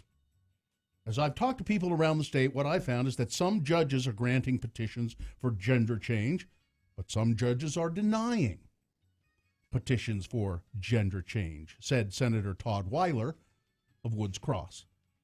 Senator Weiler says 53 people were granted a legal change in gender in Utah in 2017. However, the law for name and gender changes dates back to 75. The legislature since 75 has remained silent on it. So there was some legislation back then, but nothing updated. Todd Weiler says he believes it's time for the legislature to set some guidelines so that judges are not forced to legislate from the bench. And he's right. Yeah. It's a hot-button topic that drew some surprising common ground at its introduction on Monday on Capitol Hill. We still need to let the judge decide, the local judge decide, said Gail Ruzicka. Of course she did. Conservative member and activist. Todd, I don't know if you want to go up against Gail. Not sure. But Todd Weiler is right. It should...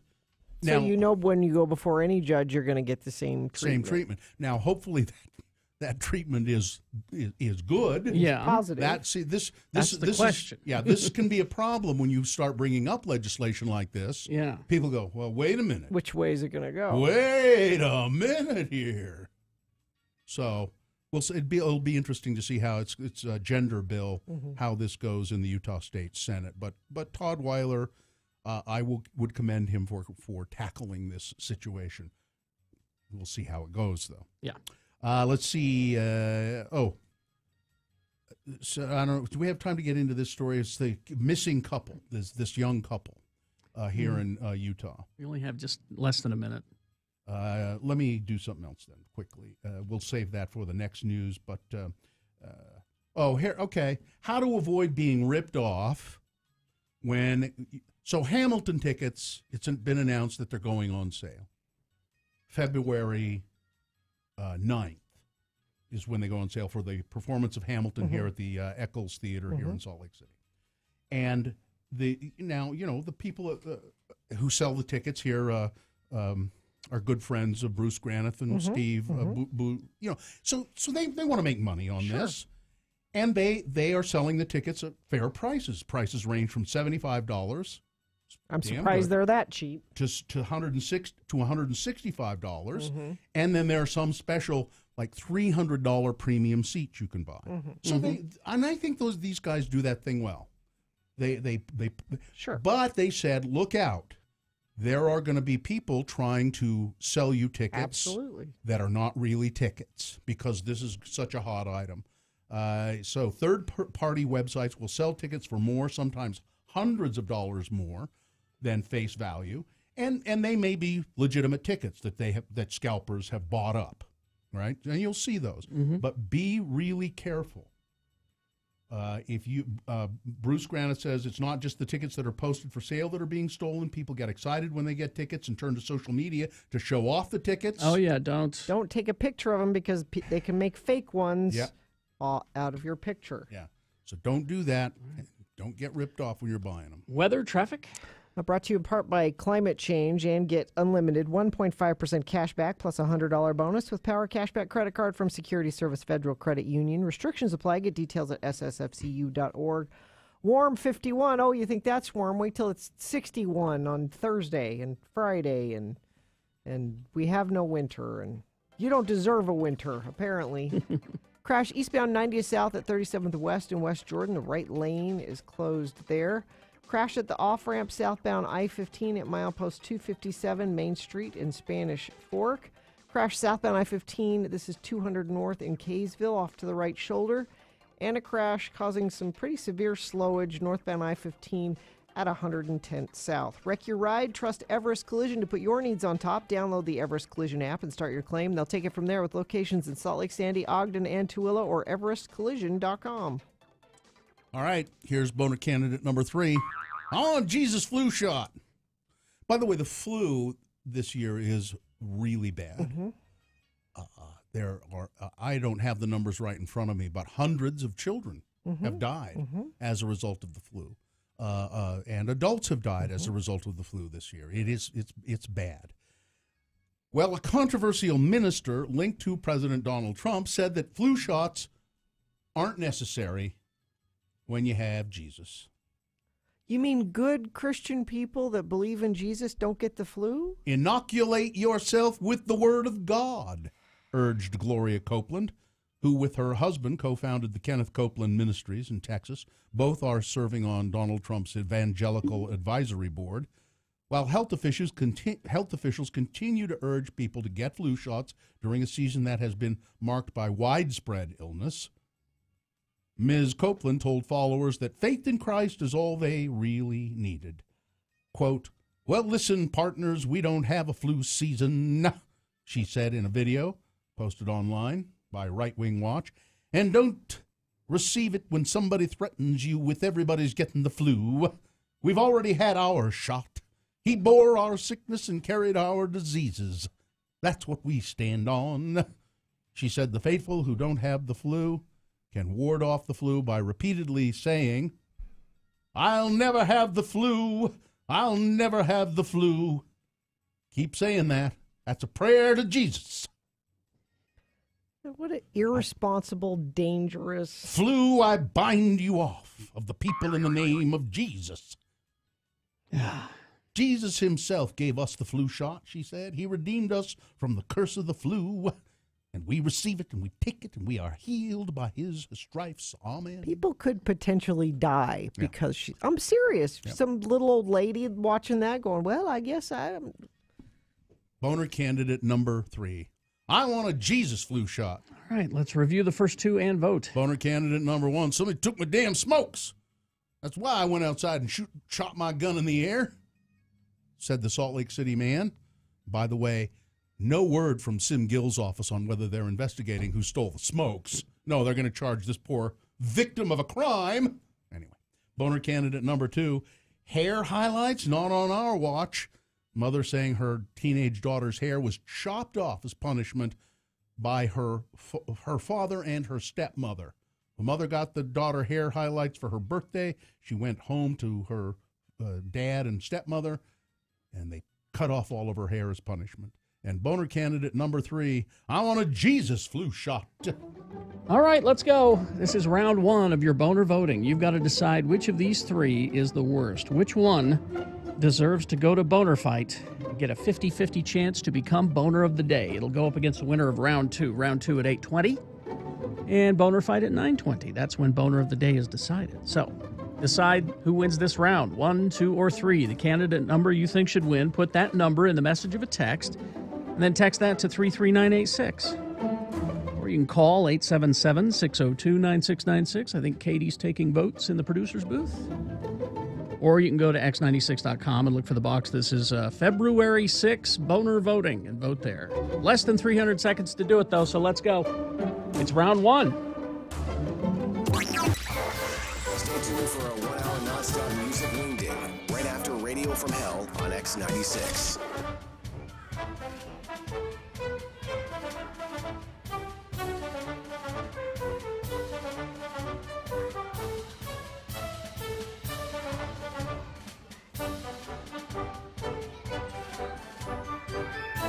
Rachel Ray show, she was promoting her new fragrance, which she calls Fancy. It's $85.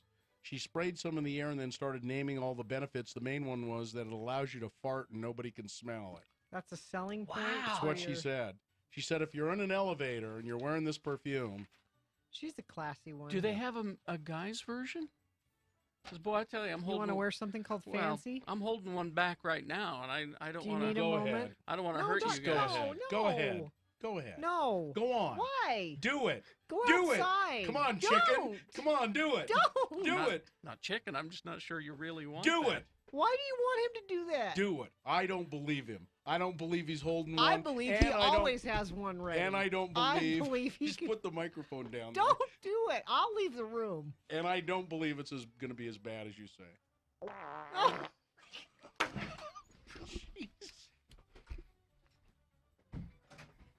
What, you weren't serious? That's the lowest we have ever sung on the radio. And I didn't even go all the way. Oh, man. There's more. That's dangerous. Yeah, he did. I made him. I made him. You know how I am with peer pressure. Here, Carrie, have a drink. Here, Carrie, fart. You know, pull my finger. Listen, it started when I was a kid. It started when I was a kid. My dad used to make me pull his finger. He did. I don't smell anything. Seems fine. It'll circulate. Well, yeah. Okay, maybe we better take a break. I haven't been eating much meat lately, so. Oh, geez. Well, you know. You know, for someone that just really tuned into good. this show for the first time, I know just now, we don't usually do that. We've lost them forever. Usually, really? You know, we're. Do you think? You don't think that they could forgive us just this one? I can't forgive you. Now, long-time listeners of the Radio from Hell show, if you'd like to call us now. Listen, I was goaded into it. I did. Hope I you're pushed both him. happy. He was calling me names. He was pointing at me. I pushed him. It's a good thing there wasn't a cliff. I'm glad we don't have a sponsor for the boner right now. Yeah. Well, I don't think we'll ever have Nope. one either after that. Oh, my God. He made me. All right. Uh-oh. Weather? Somebody just texted and says, well, that's why you guys have a new three-year contract. And Sue just texted in, I am so proud to be your wife Your bags right now. are on the porch. I also just got a texter that says, I can smell it from here.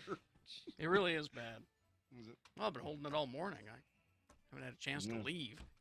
I know what that's like. I figure I'd be fine until, at 10. Yeah. I really started to kink up, and then you talked about that perfume. Oh, God, I can't believe you did that. Now, listen, how do you guys know it wasn't just a recording of a fart? It wasn't. He put the microphone Shut up. down. Shut up. It could have just been a recording of a fart. You don't know. You don't, but I'm here to tell you it wasn't. Well, see, these guys are selling it. They're acting. Nope. That was real. Oh, man. Great. Oh, wait a minute. Huh? Wait a minute. Oh. Don't. Yeah, it was real. Told you. Yeah. I thought you were going to do it too. No. All right. I don't have one, or I might. Is it like yawning? It just, when somebody does it, everybody it's just contagious. just jumps in. No. Okay, all right.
From Hell with Carrie, Bill, and Gina on X96.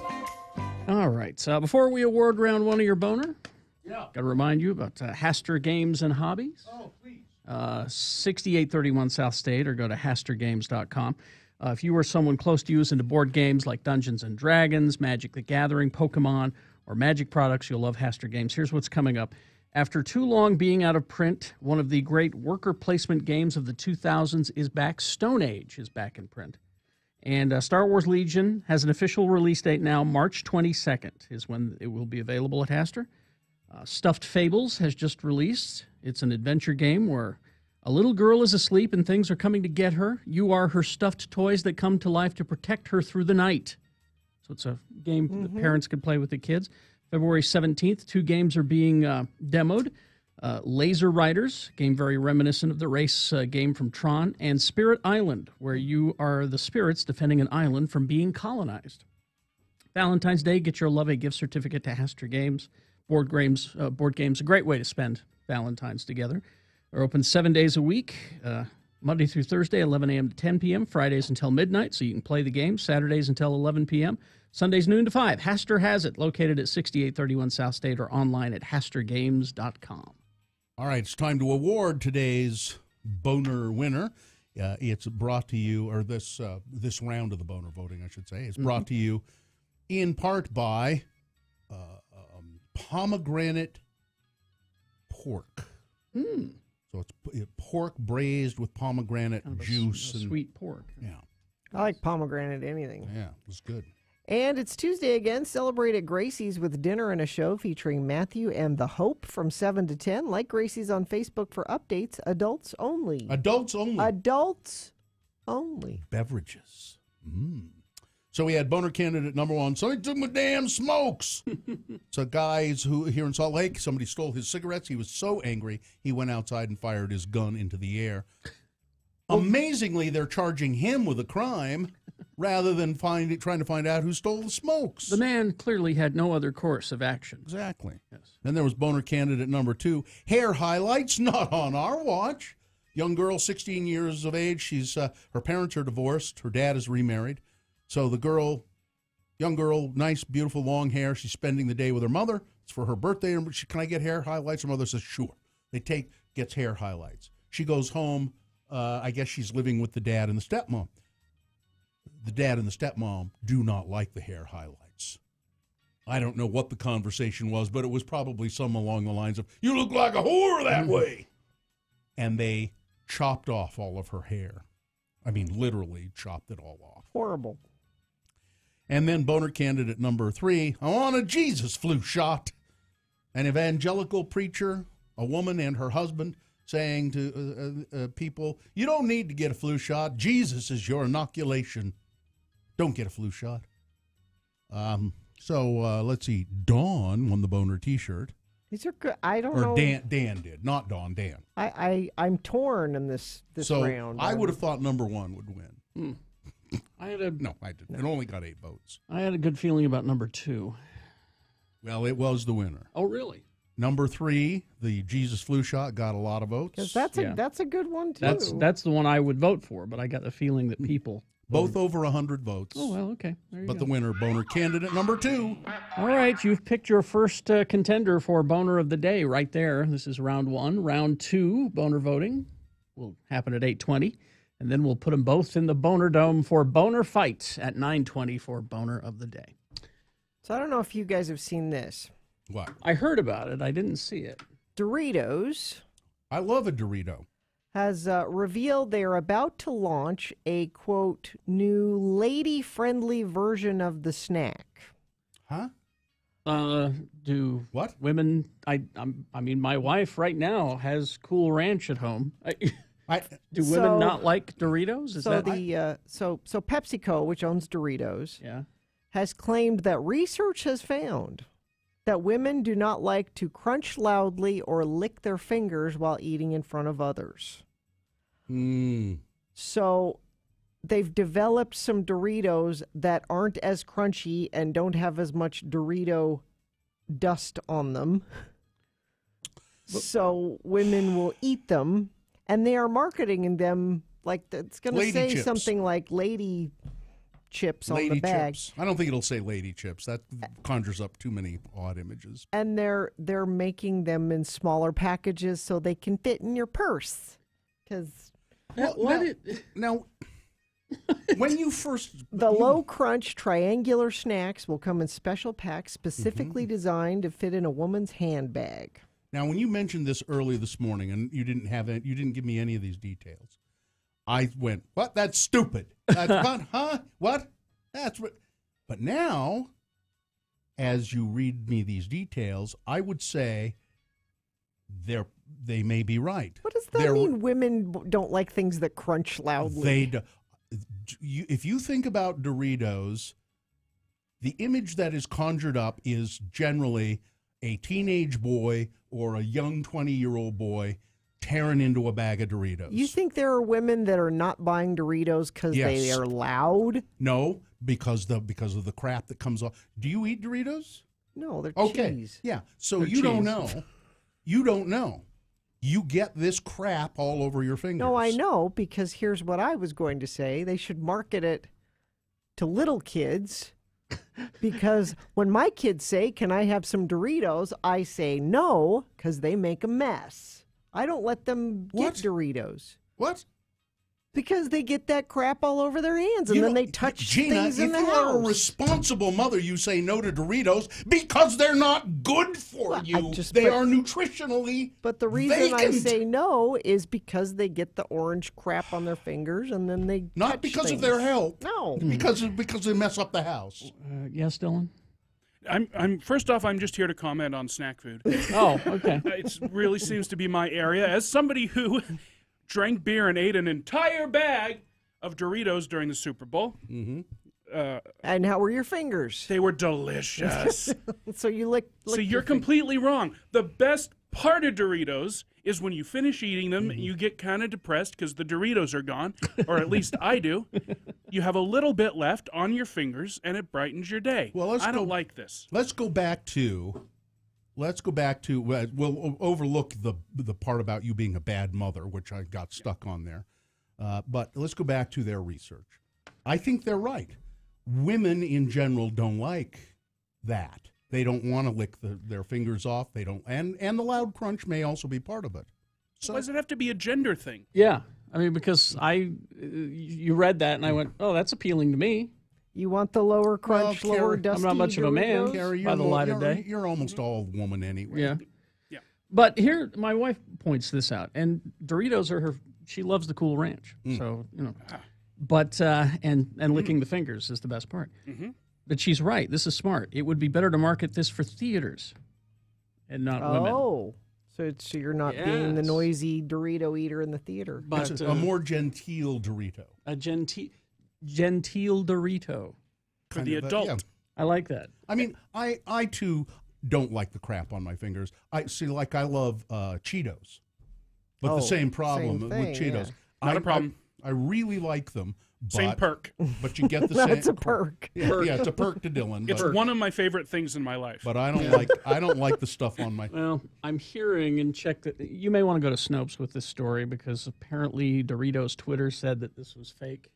Oh, really? So go to Snopes and see. Lady Doritos might be a fake story. Okay, but it's a but marketing it to Dylan, women seems silly. Dylan always has a Dorito hand. That's that's the one. That's in his his pocket nickname, right isn't now. it? Dorito hand. Yeah. He's always got a Dorito hand. It's in the one in his pocket. Yeah. Do you want a lick? Come No, over here. no thanks. Come here. I'll give you No. a lick of my Dorito hand. Dorito hand. You can't send me looking for Dorito and then give me traffic. You can't. That's all right. We have priorities. Friends of the program are saying there's a crash 2300 North and Redwood Road in Lehigh, off to the right shoulder. Debris across Bangor Highway 22nd South, southbound there. Thank you, friends of the program, that text those in 33986. All right. Did you tell you what? I'll talk about Pro Flowers and Cherry Berries, and you can. Washington Post says me. Washington Post says it's real. I don't know. All right. Okay. Well, look it up. Keep looking. I'm going to keep. You mean the failing Washington Post? Don't believe anything you read there. Let's see. Pro Flowers, Sherry's Berries, Valentine's Day is fast approaching. It is next Wednesday. So I'm here to help you. You can take care of this right now. You're probably listening near a computer, or maybe you're listening on your computer. Just open up your browser, go to proflowers.com, all right? It's Pro Flowers and Sherry's Berries teaming up to really impress your Valentines this year with the Perfectly Paired Collection. It's a really one-of-a-kind gift. Your flowers and dipped strawberries arrive together in a beautiful, specially designed box that keeps your flowers fresh and the berries cold guaranteed. Mine arrived the other day. They were terrific. It worked out perfectly. And right now, you can save 20% on any one of their perfectly paired combinations or any other gift over $29 with the promo code X96. You can pick the delivery dates, guaranteed. Customer satisfaction is always number one, or your money back. So, Valentine's Day next week, there's one way to get 20% off of a perfectly paired gift over $29 featuring beautiful blooms from Pro Flowers and freshly dipped strawberries from Sherry's Berries. Go to proflowers.com today. Enter the code X96 at checkout. That's proflowers.com. The code is X96.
some research. I know a lot of women friends of mine have thrown their Doritos in the garbage after hearing that story. Fish them out, crunch away. It's apparently a fake, taken out of context story. It's not fake. Well, there was an actual interview with the CEO of the company. And she kind of went off on a tangent. She went off on a tangent. It's not a fake story. They didn't do research and develop products. You bet they did. She said, we're about to launch new products. I bet they did do research on, we would need women to eat more snack food. What kind of snack food can we... Of course they did. That sounds possible, but Doritos Actual made a statement saying that we already have a Dorito for women. They're called Doritos. We have no plans to release... That's not what it says. Yes, it did say that. We have no plans to release them. They're not going to call it that. Well, not anymore. You know what I want for Valentine's Day? Doritos? Nope. Car detailing. Ooh, not just like a car wash, like a car detailing. Polished Image started in 1986, one of Utah's best and only standalone auto detail shops. Car dealers or individual car owners looking to restore or detail. Don't trust the corner car wash. No. Trust Polished Image Auto Detailing. You can go to detailingutah.com. Now, we have one of these to give away right here. It's a $250 value. This is a really nice Valentine's present you can give somebody. Like me. And we're just giving it to someone that calls. Just a random caller? 877-602-9696. There you go. 3-Bit Gamer Show right now brought to you by Booze Teak. Accessorize your home bar at Booze Teak. Cocktail shakers, jiggers, bitters, and gifts. 315 East Broadway, 11 to 7 Monday through Saturday. The liquor store doesn't have accessories, but Booze Teak does. Online at boozeteakslc.com. So here is Jonathan Deasing. Hey, guys. He is the proprietor of the 3-Bit Gamer Show podcast, along with some other people. Some other fine gents, yeah. How often does the 3-Bit Gamer Show podcast boot up? Once a week. We've actually got one going live today, probably around noon. We're talking all about shooter video games. All right. Jonathan Deasing, but I guess people, do they just call you JD? Because I heard call me JD, call me Deasing, call me a lot of things other than Jonathan. Just not late for dinner. Yeah. All right. So what's up? What's up this week, Jonathan? So this month's been pretty boring in terms of like game releases because we, kind of shot all of our stuff, back in December and Christmas, November for Christmas. Yeah. So a lot of game companies don't have a lot of stuff, but that doesn't mean there's not good news. Okay. So one of the big things that came out last month, one of the games that I didn't actually mention last month, is Monster Hunter World. Mostly because it wasn't really on my radar. It wasn't on a lot of people's radar. Monster Hunter. Monster Hunter. It is exactly what it sounds like. You go to an island and you literally fight monsters. It's Now, when you say monsters, you mean kaiju or what? Kinda. Yeah, there's everything from dinosaurs to big dragon. I mean, you're chasing a big elder dragon to the island, but there's everything. Every fantasy creature. Monsters. How about giant monsters? There's not like Frankenstein's monster. Doubtful. Okay. No. Doubtful. Not monsters like that. Big kaiju type monsters. But yeah, it's really cool, and you can do it with your friends. So you can go hunt down, and you can track animals feeding patterns because it's this giant ecosystem on the island. So you're like, oh well, this monster eats these monsters, so I'll just sit there and watch these monsters, and he'll come, and maybe I can lure him into set this up a blind, trap. Monster blind. They do that type of stuff. It's wild. Are you looking for monster scat? We need some monster urine to spray. You absolutely I was do. kidding. Nope. They think of everything in these things, Gina. And you can use it to make different monster weapons. It's wild. Yeah, it's big ones, and it's like some weird dinosaur-looking creatures. And so it's on everything. It's on Xbox, we PS4, have a monster call. PC. We need a monster call.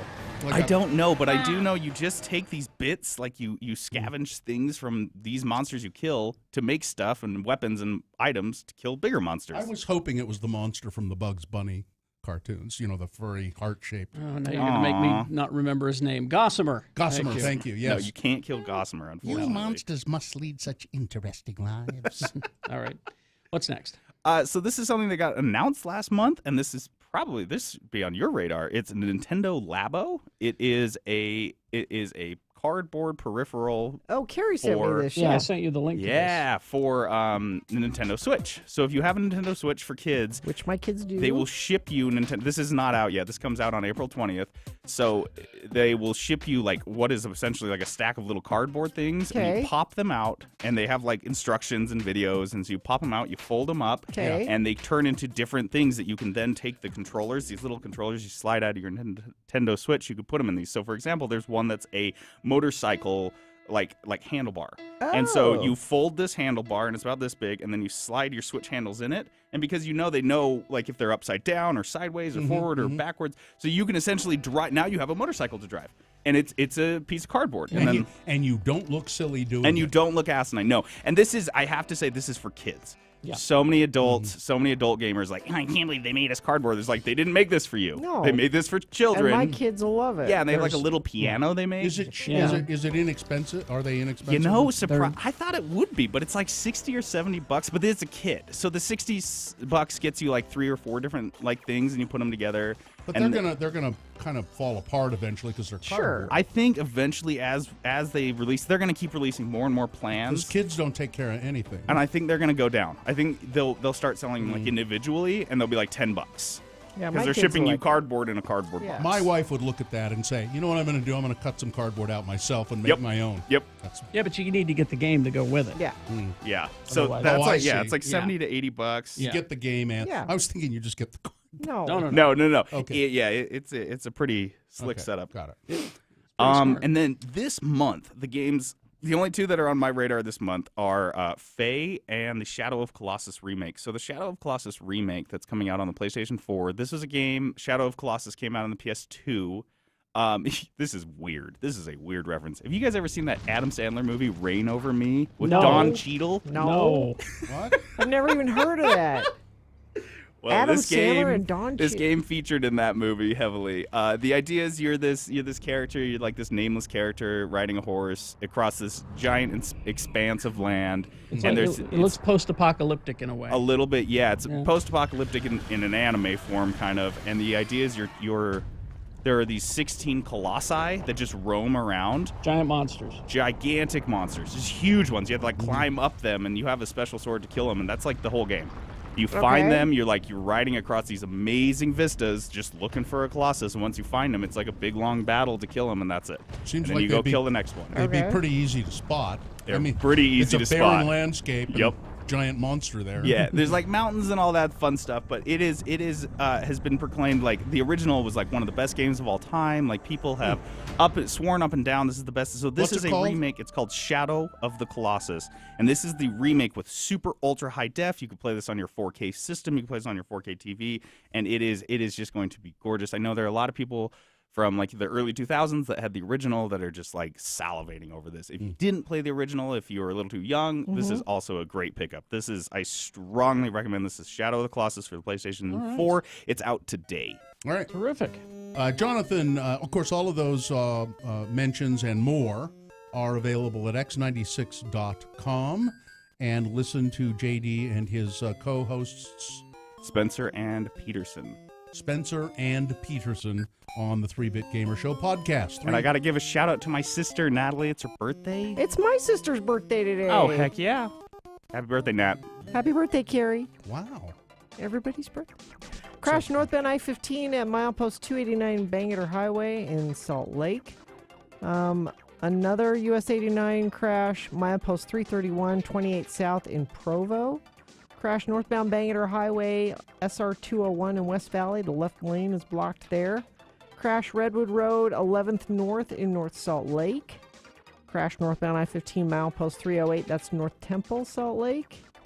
And crash eastbound 90th South, 37th West in West Jordan. Right lane is closed there. Still slowage from that earlier accident northbound I-15 about 110th South going through Draper. People are still having some trouble in that area. That's traffic. Looking for a great deal on a used smartphone, but don't want to meet a creepy guy in a parking lot? Bad Apple repairs, buys, sells, and trades smartphones. Go to badapplerepair.com. Boners round 2 coming up. Here are your candidates. Number 1, you can't fight when your pants are tight. Boner candidate number 2, the ultimate victory celebration. And number 3, the severed head selfie. All right, we got those. Round 2, along with Big Boy News and Opinioendo coming up after these. I want to have you clear the air. Clean up the air. Oh, is it that time yet? It's the Clean Air Challenge. There we go. Or Clear Air Challenge. Let me be specific there. Go to cleartheairchallenge.org. Winter inversions are terrible here in Utah. This is the 9th annual Clear the Air Challenge.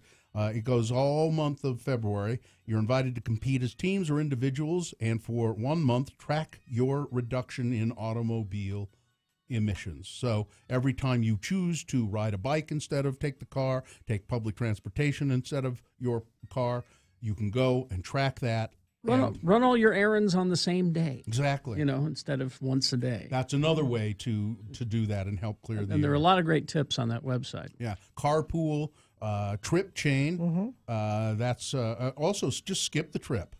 Yeah. Say, if you don't- I don't really need to do that. Maybe you say, I'll wait till I have a few other things I need to do in that same area, and then I'll go That's the one I like the best. I just say, you know what? I don't need to do that. I'm staying home. So go to cleartheairchallenge.org. We love you for listening to X96. And since Valentine's Day is coming up, we want to give you gifts. Listen at 8, 2, and 5 to win a different prize every single day. You can...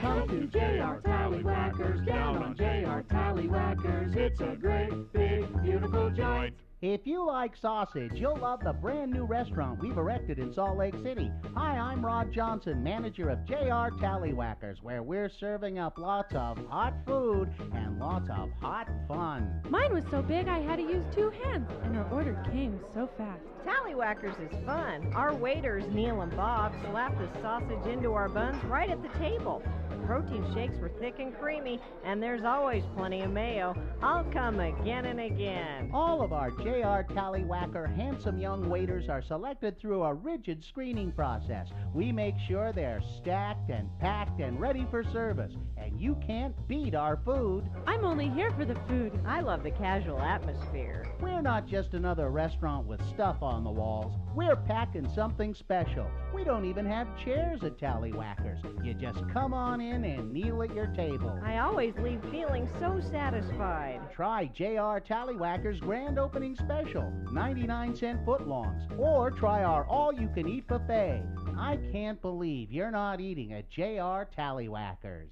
Come to JR Tallywhackers, down on JR Tallywhackers. It's a great, big, beautiful joint. Swing on in.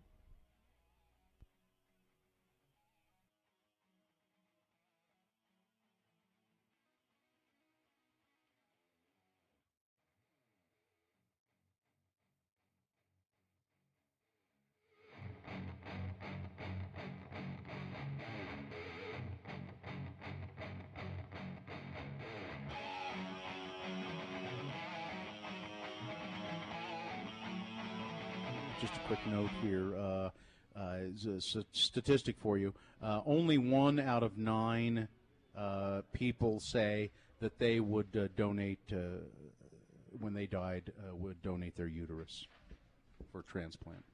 Why only? One now, out are of 9. these people? Only 1 out of 9 said that they would allow a family member to donate a uterus. They're doing uterus transplants in they're playing God in Russia or someplace like that. Are these people that would donate other organs? Yeah. So you can have my eyes, you can have my kidneys. Can't have my uterus. Why? Uterus donation, they think is. Oh, it was in Saudi Arabia. I think it was done. Doctors in Saudi Arabia. I guess they. I don't know. Okay, Gina, would you donate your uterus? You can have whatever you want of mine when I die. Because guess what? I'm dead. Richie's raised his hands. I want your uterus. You can have it, honey. I'd keep it in a box. I'd use it for a catcher's mitt. Please use. Everything is very well preserved. I think people think it's just too creepy Your uterus is well preserved? Sure. It's low mileage. Only has One 2 owner? kids. It's a one I only owner? drive it to and from church on Sunday, and that's it. Yep. Well, okay. Yeah, Good. Please Okay. have it. All right. Take my uterus.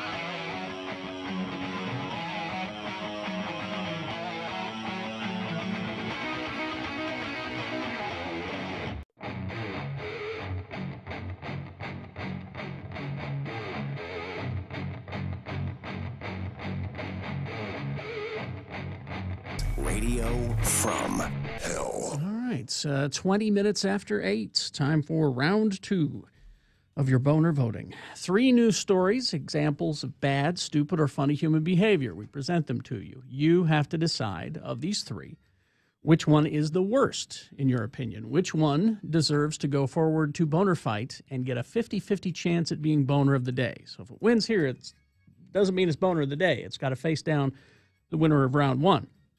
Boner Fight happens at 9:20. So 2 candidates now, then a 3rd candidate after the big boy news. And once you've heard all 3, then you will vote. One of you lucky random boner voters will receive tickets to the boat show. Boat show. I'll tell you more about that in a minute. Here's boner candidate number 1. You can't fight when your pants are tight. I think there's video of this at x96.com/live. I hope so. A witness to a brawl between 2 teenage girls at a high school says one of the girls seen in the video may have removed her pants because they were too tight to fight in. It looks like she might have. It was there. Oh, He'll back it up. Can you run that again? Play it Dylan? again. The girl was like, "My pants are tight. Let me take them off," said a witness who wanted to remain anonymous. I'm surprised the other girl waited for her to take her pants off. I think that's when you strike, is when you're mid taking pants off. Marcus of Queensbury rules. That's right. Marcus of Queensbury. Many had wondered about the rationale behind the half-naked lunchtime fight at the Academies of West Memphis gym, which ended in both girls being arrested. Yeah, there she is. You can tell they blotted them out, but she's not wearing no pants. And then somebody comes and knocks on the door. I don't know what that is. I was just wondering why the kids were getting out of their clothes. I'd never seen it happen before, said a concerned parent. Her name is Aretha Pony, but Ms. Pony said she was more concerned about the safety of her 2 children who attend the school. At one point in the video, the pantsless girl is slammed into a trophy display case. The glass is shattered, but fortunately she was not injured. She got cuts on her arm a little bit from the glass, but that's about it. Some other students eventually broke up the brawl. You can't fight when your pants are tight. Boner candidate number 1. There's boner candidate number 2, the ultimate victory celebration. Philadelphia Eagles fans took to the street to celebrate. There's video of this, too. Oh, boy. To celebrate their team's victory by flipping cars, starting fires, and apparently eating horse poop. What? I don't want to see a video of that. Well, there's a picture, not video. Oh, there's video of him. How is that celebrating your... You obviously don't understand what it's like. I don't. To win That's the why Super I'm Bowl. asking. To have your team win the Super Bowl. I am so excited, he says. I'm going to eat this horse poop that's in the street. And he did. But You just don't know what the feeling. If you had that feeling, I don't think anything would give me the feeling to Gina, do. the ultimate victory celebration. An Eagles fan eating horse poop there in Philadelphia. Boner candidate number 2. It's to show how excited, and he is so excited and happy that he'll even eat horse poop. Coming up in a moment, boner candidate number 3, also very good, the severed head selfie. All right. Boner candidate number 3 for round 2 coming up after this. Big Boy News and Opinioendo brought to you by Haster Games has the best selection of the latest board games, Magic the Gathering, Dungeons & Dragons, and more. It's a great place to stay and play. Remember, Haster has it, 6831 South State, and online at hastergames.com. President Trump accused Democrats on Monday of being un-American and treasonous in a campaign-style speech in Cincinnati, where he was supposed to talk about the recent Republican tax bill and the economy, but didn't because, well, the stock market was plunging and he didn't want to mention that. Because everything he's talked about up to this point has been, look at the stock market, it's breaking records, it's going up, speech after speech after speech. But yesterday, no word about the stock market because it was plunging. But he did reference the Democrats during the State of the Union address, and they didn't clap for his speech. Can we call that treason? I think we can. Why not? I mean, they certainly didn't seem to love our country very much. Now, the White House has suggested he was being tongue-in-cheek. No, he was not. Nope. He was saying they were treasonous. Yeah. I heard a CNN, I didn't see it, but I was listening on my way to work this morning to CNN, whoever the newswoman was on this morning, and she had a Republican member of the House on and saying, so how do you think it's right that Donald Trump called it treasonous that the Democrats didn't clap during his... I certainly do. Well, let me play you these clips from Obama, and let's see what the Republicans did during Obama's State of the Union address. Oh, look, there's Paul Ryan sitting down behind him. They didn't clap. There's John Boehner scowling and not clapping. Yeah. So what did they have to say about that? Well, the difference is that his attitude was the attitude. We weren't disrespectful. Oh, okay. So the guy who yelled "You lie," the well, Republican, now that was and she brought that up. It was just ridiculous. Yeah, I think you beat us to the treasonous punch. Iraqi war veteran and U.S. Senator Tammy Duckworth, a Democrat, criticized Trump for calling Democrats who didn't clap during the State of the Union address treasonous. She said, quote, "We don't live in a dictatorship. We don't live in a monarchy. I swore an oath in the military and in the Senate to preserve, protect, and defend the Constitution of the United States, not to mindlessly cater to the whims of Cadet Bone Spurs and clap when he demands I clap." You know what's treasonous? Colluding with an enemy. By the way, Tammy Duckworth lost both of her legs. She was a Black Hawk helicopter pilot in Iraq, I believe. Yeah. Might have been Afghanistan. Iraq, I think. And her helicopter was shot down. Treasonous punch is coming to the airport. Give me a good cup of treasonous punch anytime. Charles Dickens talked about it a lot during Christmas time, and it's the only punch that's spicy. So, Christy Brinkley, by the way, yes, there's a picture of Christy Brinkley here, and I don't know how recent this picture is. Oh, she's lovely. She's had the good plastic surgery. She's lovely, and she says Donald Trump kept hitting on her when he was married to Ivana. I'm sure that's true. Hit on me repeatedly. I had to, I'm sure push him away all the time. All right, let's get to this. Juab County Police believe that they found evidence of murder, desecration of a dead body, and obstruction of justice in a case of 2 teenagers reported missing early last month. Now, I don't know where the desecration of a dead body comment is coming from because that they have not said anything much more.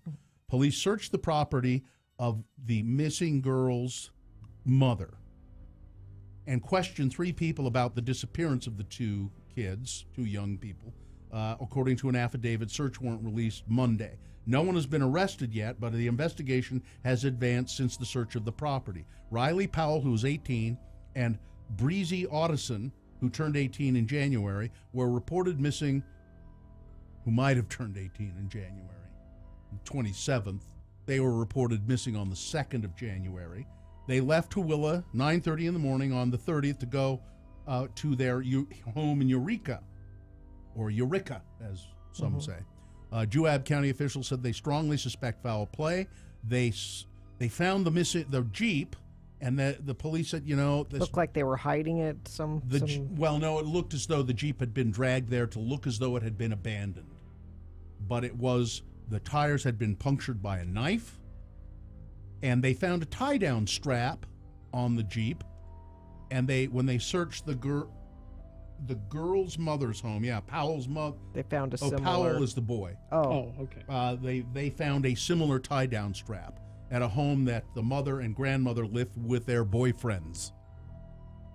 And so that, they say, that ties that house to that Jeep. Mm-hmm. There's something going on here. I don't know where the desecration of the dead body comes in. It has not been I don't know. revealed in this story. Maybe there's more information. Now, I was going to save this for tomorrow as a boner candidate, but Gina sent this to me, and I just can't sit on it. House Speaker Greg Hughes has stripped Representative Norm Thurston. Remember, we had Norm in the news last week. For instance, Norm Thurston, Republican from Provo, talking about the idea that we could offer IUDs to low-income women. No, we can't do that. So Greg Hughes has stripped Representative Norm Thurston of a committee leadership. That's a big deal. You are the leader of a committee, and the Speaker of the House says, I'm firing you. After Thurston made what was deemed inappropriate comments to a woman working at the Capitol.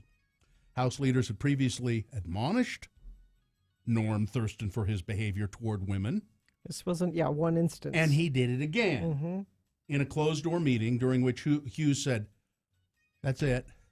We can't have you talking this way about women. The move marks the first known instance in recent years where a Utah legislator has been reprimanded for inappropriate behavior. It comes amid a nationwide debate, of course, heightened awareness of sexual harassment. Given all of that publicity, it's incomprehensible that the message isn't sinking in to people like Norm Thurston. This is a column, by the way, by Robert Gerke that's in, I guess, today's Tribune. I have made changes to assignments that I felt the adjustment strengthens the respective committees and the process. This was one of those occasions, Hughes said, the buck stops with me on decisions like that. So when asked about it, Hughes didn't say, this is why I did it. He just said, I had to make a change. But let's see. Representative Justin Fawson is the one who took over the leadership of this committee. He said, assignments are at the discretion of the Speaker. I support him in his decisions. I have some very heavy and significant bills this session that will require my full attention. Oh, Thurston said that. Fawson said he didn't have a clue why Thurston lost the assignment, but Representative Jeremy Peterson of Ogden said that he had asked Thurston about the change, and Thurston nor House Speaker leaders would discuss it, but Gerke did some behind-the-scenes. It's because he was inappropriate again. Yeah. So he said things like he would demand a female staffer tie his tie for him. Are you a grown Come here, man? honey. Tie my tie, will you? And then when she did it, he said, you're a good girl. Good girl. Why was that wrong? I don't understand. I was complimenting her. Why was she upset about that? At one point, he called her, a staffer said he called her honey and sweetie and said, it was nice to have an attractive woman here in the front office. Yeah. And why is that wrong? I don't understand why everyone's upset. She had an injured hand, and he kissed it to make it better. Come here, I'll kiss it, make it better. When she complained about the comments in the kiss, he told her, I will remember that at your evaluation. Okay, that's the So creepiest. that's That's where the it creepiest. goes. That's the creepiest. That's where it goes, the threat. You know, you can, I mean, he could have maybe gotten away with, would you like me to kiss your hand and make it better? No, that's creepy. Yeah, no, that's creepy. How about, oh, I'm sorry you hurt your hand. I hope you feel better. Yeah. That's what you say. Yeah, that's what you say to a person. That's too bad. Are you okay? Yeah. Yeah. That's what you say. Let me kiss it and make it better. You don't. And then when you say, if you complain about it, I'll remember it at your evaluation. Yeah. So, way to go, Provo. I think, and they'll probably vote him back in again. When Probably, he runs yeah. Because there's an R next to his name. His name is Norm Thurston. Remember that. Norm. So there's this big controversy. What? We just don't have time to get into Uma Thurman and Quentin Tarantino. If that's the only story that you want to do. But I did want, because I wanted to do this story for Gina. A noted philosopher, his name is Noah Harari, says that Homo sapiens, as we know them, will not be around in about 100 years. 100? That's not about very 100 years. It's not very long from now. What is None of us will be here in 100 years. Visionary historian, author of 2 bestsellers on the state of mankind. His name is Noah Harari, and he said on a radio show, he's written a book called Sapiens, and he says, 100 years. About 100 years. What, does he say what's going to happen? Well, sure, this is climate changey and that kind of thing, right? The contention is that what made Homo sapiens successful was their ability to believe in shared fictions like religion, nations, money. So we believe in these things together in some way. That has made us successful. Okay. Well, we're not doing that as much. We're not sharing. We don't have these shared fictions, as he calls them, but these shared beliefs. That's breaking down. So what does that mean? We're all just going to kill each other? We will become, we won't be as successful. We'll become tribal. That's happening. I see that happening, yes. No, I mean, it's true. I mean, and I always go to Star Trek as the example. The Federation had a belief system. Everybody got behind it, and they were successful. Mm-hmm. And what he's saying is that we're not becoming the Federation. We're doing just the opposite. We're not coming together. Yeah, we should. Why did you say that's a story for me? I don't need to hear this. Well, yes, you do. We should become more global, and that's been the dream. And people say, well, United States and we're Israel and we're Russia and we're and we keep doing that. What we should be doing is we're humans. One world. Yes. And here in America, we're particularly frightened by one world government. Exactly. One world government? Oh, my God. That would mean the end of everything. This guy says, no, one world government. We should be planet Earth. And as we become less one world government and more tribal, then... As like I keep saying, the best thing that could happen to the human race is a good old-fashioned space alien invasion, because then it would be us against them. And then it would bring us all together. Well, it always has to be us against somebody. Exactly, because that's the way humans are. Yeah. Anyway. All right. Sapiens is the name of the book. I think I'm going to find it. Sounds interesting. Yeah. Sports, weather, traffic. Well, it's dangerous. Like we say, when there's a funeral and people publish it and they say the funeral is this date and this time, and that's when people go rob you. Because people know when you're not going to be home. Or you shouldn't put on Facebook when you're going. Bad guys read obituaries and find out when the funeral is. Or you put on Facebook that you're going to Hawaii for a week and then they rob your house. Well, Rob Gronkowski should have kept quiet that he was going to be in the Super Bowl. Shh, no one tell everyone I'm at the Super Bowl. Because his house got broken into while he was gone. They stole a bunch of safes and guns and Gronkowski stuff. Gronk stuff. Wow. Just people knew he wasn't home. That's too bad. That's sports. Weather brought to you in part by climate change, and also try the new Buck and Under menu at Del Taco for the most fresh choices for $1 or less, like 69-cent mini quesadillas, 89-cent burritos, and the new $1 salsa chicken taco at Del Taco. Warm today. There's a slight chance of some more showers today, but still 51 for a high. Crash eastbound 35th South, 3200 West in West Valley. Crash northbound I-15, milepost 289 Bangerter Highway in Salt Lake. Also another US 89 crash. This is at 28 South in Provo. Crash northbound Bangerter Highway SR 201 in West Valley. Left lane is blocked there. Crash Redwood Road 11th North in North Salt Lake. Crash northbound I-15, milepost 308, that's North Temple in Salt Lake, and there's still a little slowage northbound I-15 through the Draper and Sandy area. That's traffic. All right. Here's boner candidate number 3, the severed head selfie. Dental school graduate students and a University of Connecticut orthodontics professor took a selfie with 2 severed heads used for medical research at a training workshop at Yale University. According to a new report. According to the AP report, the students nabbed the selfies during the Depuis Synthesis Future Leaders Workshop, which focused on dental-related facial deformities. The Associated Press got a copy of the photo from a person who received it through a private group chat. That person, who demanded an anonymity because of potential harm to their career, said the person who took the selfie would not give the AP permission to publish it for fear of being expelled. In the photo, UConn Health Orthodontics Director and visiting Yale professor Dr. Flavio Uribe and several graduate students are looking at the camera while others continue to work. All are wearing surgical masks. The 2 severed heads are on the tables, face up. Mm. The APA added that Not Uribe said the okay. photo was taken so quickly that he was unaware that it captured the 2 heads, which he was using to show the students proper placement of screws in dental deformity work.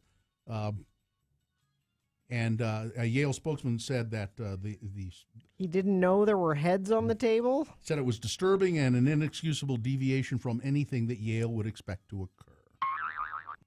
Boner candidate number 3, severed head selfie. All right, let's review the first 2 and vote. Boner candidate number 1, you can't fight when your pants are tight. Tight pants prompting a student to take off her pants and continue fighting in a half-naked fight video at a high school in Arkansas.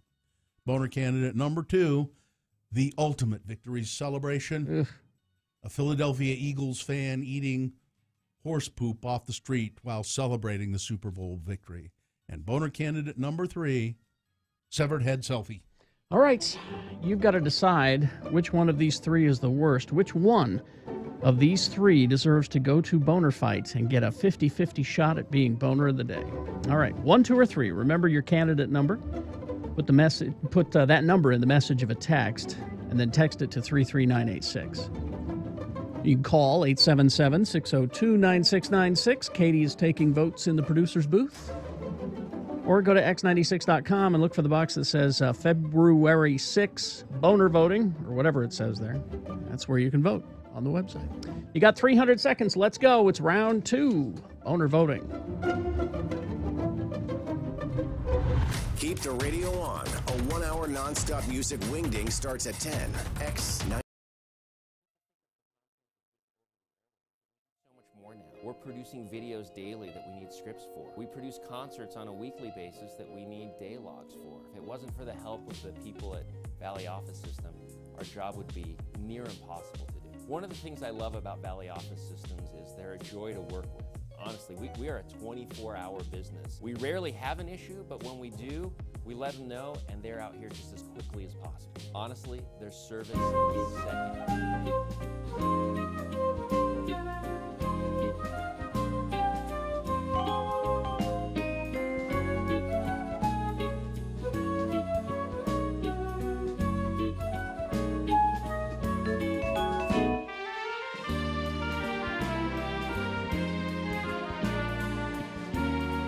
I enjoyed that class yesterday. You did you? Yeah. Well, that's nice. Well, you don't have to come to them. Why would you think that I don't want to come? Carrie, I have because I am one of the kings of sarcasm, I note sarcasm in your voice. I don't know what you're talking about. He had a I great thought it was a time. grand waste of time. I'll Yes, be quite it honest is. with you. All right? Because in those classes, there's maybe 5 kids who are actually interested in radio, and the rest of them are getting an easy credit. Carrie. So the first thing we do when we get to the class is we say, all right, first of all, who's here for an easy credit? And those people who raise their hand, leave. Go right now. We'll sign a form, whatever it takes. Just get out of here. You would deny a college student an easy credit? What kind of a Grinch are you? I'm not denying them an easy credit. If it were up to me, we would close down the college radio stations, but we don't. That's an easy credit. They can do that. Carrie, While I'm there, I don't want to deal with people who just don't want to be there. That's why I don't speak to schools. That's why I hate that stuff. Now, be honest. You don't speak to schools because you're not allowed. There's usually. that true. That's true. Speak to schools. You see the basis of education. And by the way, the kids that want to be there, they just sit there like lumps anyway. No, there were a couple of them in the back talking. One who arrived 20 minutes late, and then he sat in the back talking with his buddy. Oh, I didn't see that. When he came in late, I almost said to him, why are you bothering? Why don't you just leave? You know, and he's sitting in the back talking with one of his friends, and I'm like, You should have said something. I didn't notice that. I didn't either. I nearly did, but then he shut up because I started staring him down. If you can just touch one child. I don't That's need. all. Look, I don't want him touching any children. I don't. That's why that's he's true. not allowed. Well, I don't need to understand education. I'm not trying to take away their breeze through their, college degree. I'm there for an hour. That's all. 5 students who are interested, that's great. Everybody else take off. We'll sit and have a chat with 5 people. I'll touch those 5. That's good. All right. Especially that Heidi from yesterday. She was really cute. But anyway. See again why he's not allowed. She was very interested in what we were She doing. was. She She was wanted very to interested. learn. And I heard her on the radio, on the college radio station. She's very good. I think someday we'll be working with her. Maybe not now that you said that. No, I'm Not as. I don't want to work with those guys. Not her partner Pickle, of course, but Well, it was Pickle and the turd bag. What was the other guy? Pickle, Turd, and Carl. Heidi, I think is what it was. Oh yeah, Carl. His name's Carl. Apparently we made Carl cry. Really? Is what Yeah, I I was heard he told. was laying on the floor of the break room. You know, so and again, Crying. if we can discourage someone from getting into radio, that's also Your we- job is done. Particularly you, Carl. Already, we started with Carl. He's done. He will not be in radio anymore. So mission accomplished some at good Cedar has City. You know, happened. some good has happened. And you know, think of it this way too. Carl will go on to better things. He will be a professional clown that entertains at kids' parties. That's what he'll be good the at. creepy clown with the Cro-Magnon brow is what he will be.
On X96. All right, 8:47. Time to award round 2 of your boner.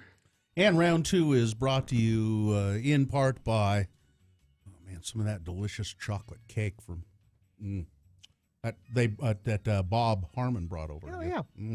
And experience the best parts of your own backyard at Reebok Ragnar Wasatch back June 1st and 2nd. It's the overnight team relay race that inspired a worldwide running movement. Grab 11 friends and enroll today at runragnar.com. Enter promo code X96 and receive $60 off team registration. I had a hard time stopping eating that chocolate Reading cake it right last out night. of the container? So you did too, huh? So we had voter candidate number 1. You can't fight when your pants are tight. A couple of high school girls fighting at a school in Arkansas, and one of them said, I can't fight, my pants are too tight. So she took her pants off and continued fighting. The voter candidate number 2, the ultimate victory celebration. The Philadelphia Eagles fan eating horse poop from the street while celebrating the Super Bowl victory. This was in Philadelphia. And boner candidate number 3, the severed head selfie. Yale dental students and staff taking a selfie while there were severed heads that they were doing, you know, student work on. It's right there in the picture with the faces up. Yeah, that was boner candidate number 3. Somebody named Rob won some tickets to the boat show. Oh, Rob. And the winner, close between number 2 and number 3, but the winner, number 2, the Super Bowl victory celebration by eating horse poop. There you go. That's the winner of round 2. It goes into Boner Dome to face off the winner of round 1 in Boner Fight at 9:20. One of them will be Boner of the Day. So yesterday, Bill was very excited to tell us about going to see the movie The Shape of Water. Yeah, that was yesterday. That was yesterday, Yeah. and so Today I'm not excited about it. and so and during that segment, which there's a video of if you go to the Radio from Hell Facebook page, if you want. Oh, good. If you want to revisit. Yeah, if you want to relive that. I didn't know that. But Okay. I owe Bill an apology. So I decided after Bill was saying he gave it 4+ stars. Yeah, he really liked it. Shape of Water. Really liked it. Guillermo del Toro. And Michael Shannon. I kind of got in the way of him reviewing the movie because I was worried about spoilers. You kind of got in the way. And so after the show, I thought, you know what, I'm going to go see Shape of Water. Did you go by yourself? Or? By myself. I'm going to go see it. Have some mini donuts? I did not. Okay. Just one. I'm trying to be good. Mm-hmm. Okay. So I said, because I think Bill really wants to talk about this movie. And really all I wanted to say about it was that it is wonderful and it is almost perfect.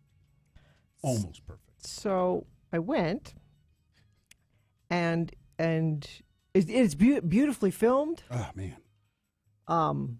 Richard Jenkins. I actually want to see that movie. See, I want to see that character's. I wanted to talk about that. See, now here you got me talking about it. I said I wasn't going to talk about movies ever again, but I wanted to mention Richard Jenkins. And if you, I don't know how to tell you if you don't know who he is.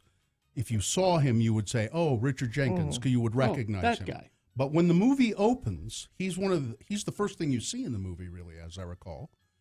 I didn't realize who it was, and I had forgotten that he was in it, and he was so different. And I'm going, who is this guy? I know. Oh, it's Richard Jenkins. He's great, and I was interested in his character. What a lovely portrayal. Now, as for the rest of it,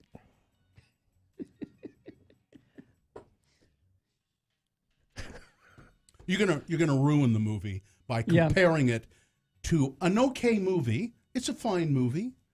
But it is not this movie.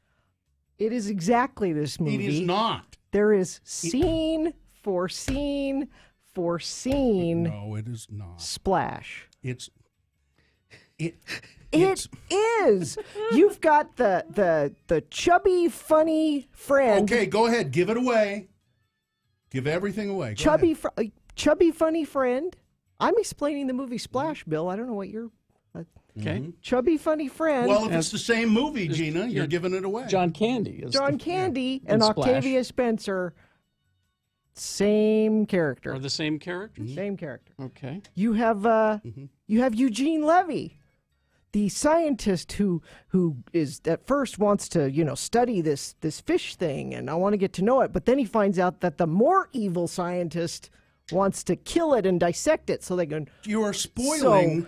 So you are spoiling. No, Shape I'm of explaining Water. shit. No, this is the Gina, movie Splash. Gina, I'm explaining to you. You are spoiling it by. Here's how you're doing it. It's like, let's say there's a fine champagne, and you're comparing it to a California wine. I am just explaining. And you're saying, this fine champagne is exactly like this California wine. The plot of the movie Splash is what I am explaining. And so the scientist has a change of heart and helps the funny fat friend and the main character. You are talking the about scientific research facility. It's not the same. And then you hide the fish thing in your apartment and put salt from the kitchen in the water so they can stay in the tub. You're talking about beautiful Daryl Hannah, who just happens to have a fishtail, which she loses. But then nothing like that. The fish thing is getting sick and really should go back in the water where it belongs. And you realize what you're doing. You realize what you're and doing. so you go to the. You are giving away Shape of Water. I am explaining and you're the ruining- plot of Splash. Well, you're also leaving out all that other stuff in Splash, which has nothing to do. And you're standing on the dock, and the feds are coming in. And what are you going to... No, you go. I can't go with you. Oh, but wait. Maybe I can magically breathe underwater with you. It's Splash. I'm explaining the movie now, Splash. I would ask you to honestly say, which movie was more artistic and affecting and beautiful? Gina, which one?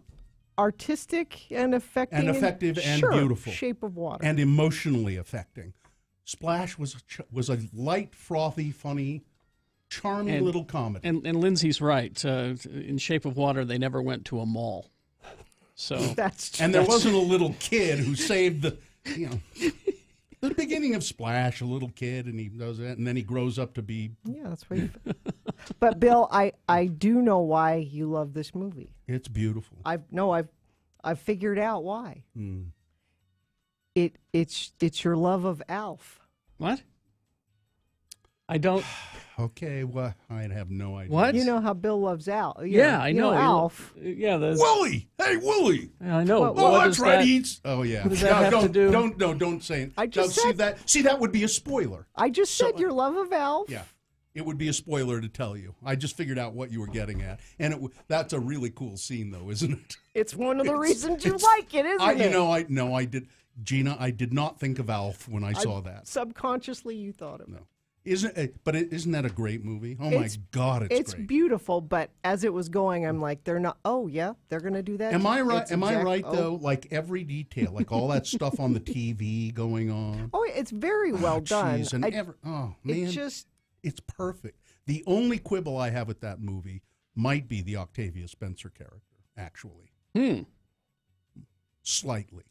I enjoy the movie Splash. Now, all of the angry texts. I don't know what you're talking about. Should be going to Gina. Going to Gina instead of you. I was explaining the plot of the movie Splash. That is all I was doing. But I would say that there is much more to Shape of Water than there is to Splash. And she ruined the story. I don't know what you're talking about. Yes, you do. You ruined the story. But the story is almost inconsequential to the movie. My point at the beginning of this was, Bill, you're right. There are no spoilers for it because you should go see it because it's a beautiful movie. You've seen this movie. You have seen this movie, but you know where this movie is going. But there's no surprise in this movie. No, there is not. But it's beautiful. You know what's going to happen. Yes, Todd. It's just Todd wants how to it say happens. something. Are you guys talking about the Troy McClure movie? Yeah. We're talking about Creature from the Black Lagoon. I can't like you hear about the Shape of Water and all I can think of is Troy McClure's fish thing. Yeah, what was the name of From that? The Simpsons. Because he has fish love. Yeah. All I can think of is Swamp Thing because Adrian Barbeau. Similar. Yeah. It's similar to all of those. Yeah. But it's the way it's told. It's just great. Great movie. Traffic. Let's see how great that is. Crash northbound I-15 at milepost 280, just north of Main Street in Lehigh. The HOV lane is closed. Crash northbound I-215 at 7th South in Salt Lake. Crash eastbound 35th South, 3200 West in West Valley. Crash northbound I-15 at milepost 289 Bangor Highway in Salt Lake. That's traffic. All right. If you're out there in traffic, you want your car running well? Yes. Our good friends at Excel Automotive Repair will help you do that. Steve, Richard, Kip, and that mechanic guy. That mechanic guy? There's one other guy there that I see all the time, and I never can remember. I want to say it's John. Do you know what? They all do a good job. They are all honest. They're the last of the honest mechanics, yes. I think. Mm-hmm. Excel Automotive Repair, and I'm sure Steve Briner, one of the owners, along with Richard, will send me an email right away telling me the name of that mechanic guy who works on my car a lot. Excel, they really know what they're doing, and they're just as honest as the day is long. They will give you an honest diagnosis of the mechanical problem with your car, and they won't do anything unless you tell them to do it. They won't try to upsell you. No matter what car trouble you're having, Excel Automotive Repair is the place to go. They're on the corner of 33rd South and 3rd East. Excel Automotive Repair. Tuesday Tunes with Todd next, KXRK Provo. X96 is your home for non-stop music. We give you a 1-hour non-stop music wingding 3 times a day. This is very unorthodox. At 10 a.m., right after Radio from Hell.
Kerry Jackson on Twitter at RFH Kerry. Radio from Hell on X96. He missed the point. He missed the point of that. Of the ad? Yeah. I didn't see it, so I don't know. Those are Mexican avocados. Oh, okay. Specifically Mexican. So that'd be another thing to... As opposed to California avocado. Okay. So they're trying to tell you there's a difference. You should buy Mexican. Do we have... we do have a giveaway, don't we? We have a giveaway that I need the information on so I can tell you when the show is. And What? it's a keyword What show? giveaway. It's the MGMT show. And we have a text to win contest. We're going to give away some tickets via text, but I have to give you the correct Could we just put the keyword on this from now on? On the Here we go. Show map. Too easy. X96 welcomes MGMT to the Union Events Center in downtown Salt Lake on Tuesday, May 22nd. Tickets are on sale at postfontaine.com. I'm going to give you a keyword now, and you will text it to 33986. The 96th texter of this keyword will win the tickets. The keyword is pretend, Pretend, pretend. Text that to 33986. Well, that's easy. Oh. Thursday turns with Todd on X96. Radio from Hell. Oh, hi, Todd. Hey. Good morning. We should all say that in unison every time. Hi, Todd. Hi, Todd. Todd is our program director, Todd Newcomb, and he's also the afternoon DJ here, 3 to 7 every day, Monday through Friday, and sometimes on the weekends and whenever else. And Todd is also the guy who, he picks nice music for us, challenging music, interesting music, and he's going to do it today. Yeah, this is a song that the band is a project called AJR, and AJR. Yeah, and they have on this track they got Rivers Cuomo from Weezer. Is that the R in AJR? It's Rivers not. Cuomo? I think the AJR is the three guys in the band or something like that. I'm not totally familiar with who they are and where they come from, but this song is it's instantly catchy. Like you hear the first 5 seconds, you're like, okay, it's a little sugary, but I like it. And we've been playing it a little bit, and people have been liking it. The song is called Sober Up. So here it is, Tuesday Tunes with Todd, the band AJR, the song Sober Up.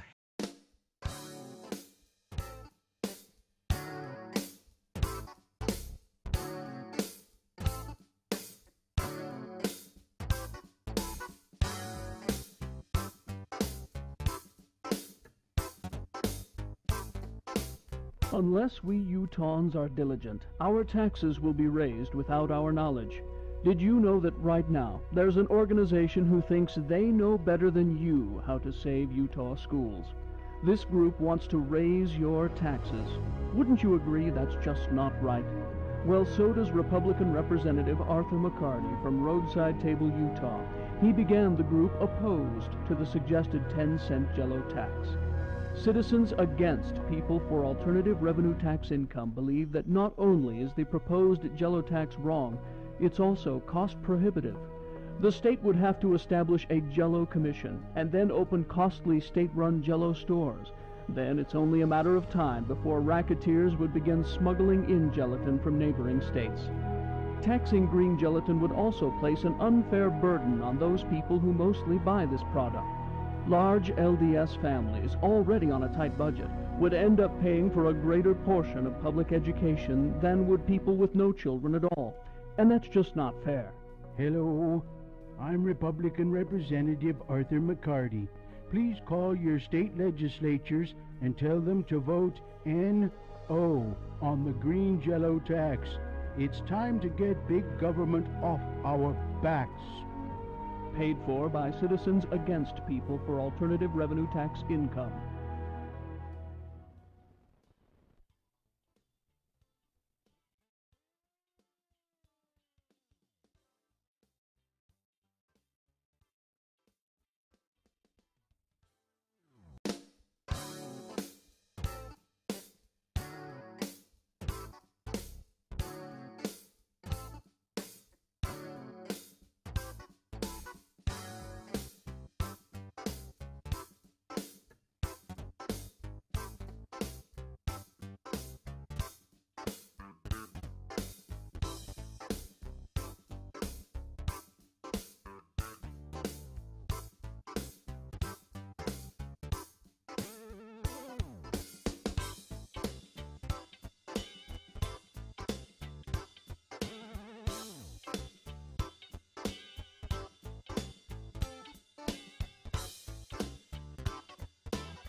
That's a hit.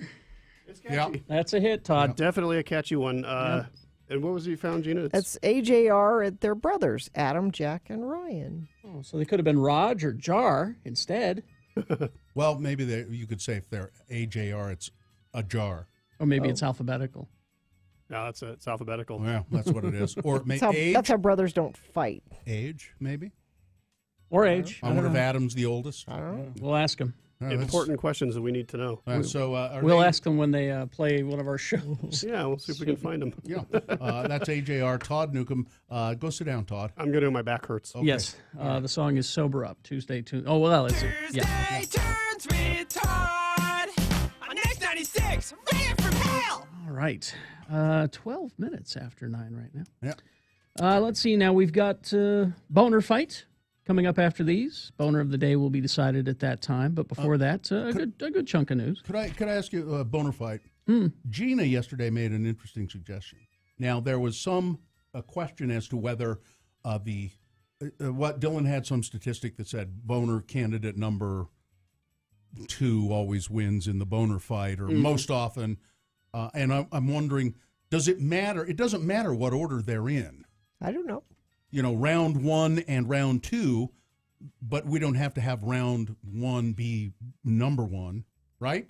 Well, if it's already in there, then... No, I mean, we can just, If it's already set up that way, that would be difficult. If we're going to change it, we'd do it first thing in the morning. I see. Okay. Oh, okay. Well, then we'll try that. So we'll have Boner Fight coming up. Stand by for that. So I got to tell you about Zero Fatalities, though. ZeroFatalities.com is the website. When you go there, the first thing you'll see is Join the Resistance. Huh? What? They want you to resist distracted driving. And so you sign up there, take the pledge. You could get some cool prizes, but mostly what they want is for it to be top of mind for you to not look at your phone while you're driving. And, if you're on, and don't eat in the car while you're, because, I spilled ketchup. Oh, geez, oh, come on. And you look away for just a second. The only accident I've been in recent years, it's because I was looking away and I rear-ended someone. Yeah. You were distracted. It can happen. This is a number of years ago, but just so please, keep your eyes where they're supposed to be. Keep your thoughts where they're supposed to be when you're driving, and find out more about all of this by going to ZeroFatalities.com. When the air quality is bad in Utah, people get sick, and some of them die. They die from our bad air. That's why Broadway Media is presenting a special 1-hour broadcast across all 7 of our local Utah radio stations. This special broadcast will be Friday, February 16th at 9 a.m. and is presented commercial-free by Rocky Mountain Power. Find out more about the air we breathe and how you can become an air hero at BroadwayMedia.com. Tonight on 2 News.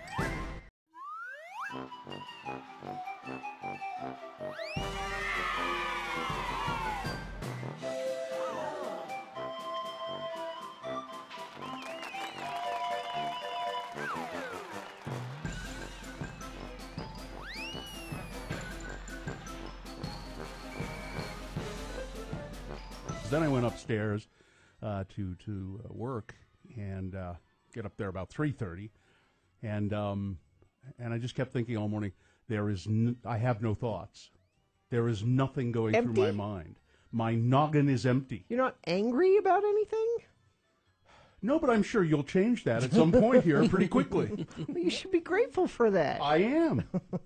You people don't know how grateful I am that if all else fails, Gina can get me going. Just happy to help. Yeah, and not in a. I thought you'd be all upset about Prince Philip. I thought that would get you going today. Who gives a rat's ass about Prince Philip?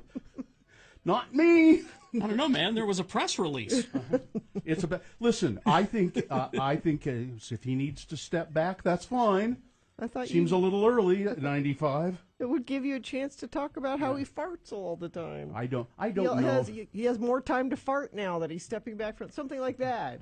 He can't step Private back because he fart farts so much. Yeah, I don't care. I don't care about that. There's very little in the news right now that I care about. Healthcare? You don't care about that? I'm the opposite. I'm pretty... I care about a lot of it, but I don't want to talk about it because it's just going to make me mad. See, and I think what it is... If you were a woman, you'd be upset about healthcare. I think what it is that I've become pretty numb. Steve Hatch Family Chocolates. I saw him post on Facebook yesterday, and it's a picture of him standing there going, "Guess what? I'm a walking pre-existing condition." Exactly. He has dwarfism. He said I obviously made poor choices in utero. Yeah. that made. Yeah, I mean, but they don't give a good God. There you go. There's about the man. There's the man. They don't care. There it is. That smug. There it Son is. of a bitch, Paul Ryan. There it is. With his big ears sticking out. I'm going to the gym. I wear my hat backwards. Oh, he gets to keep Obamacare, by the way. Yeah, oh, sure. They Yeah. get. They want it. They want it. They got a special dispensation in there. They get it. Y'all don't. I don't think insurance should cover the pre-existing condition of meanness.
Is the longest running morning show in Utah.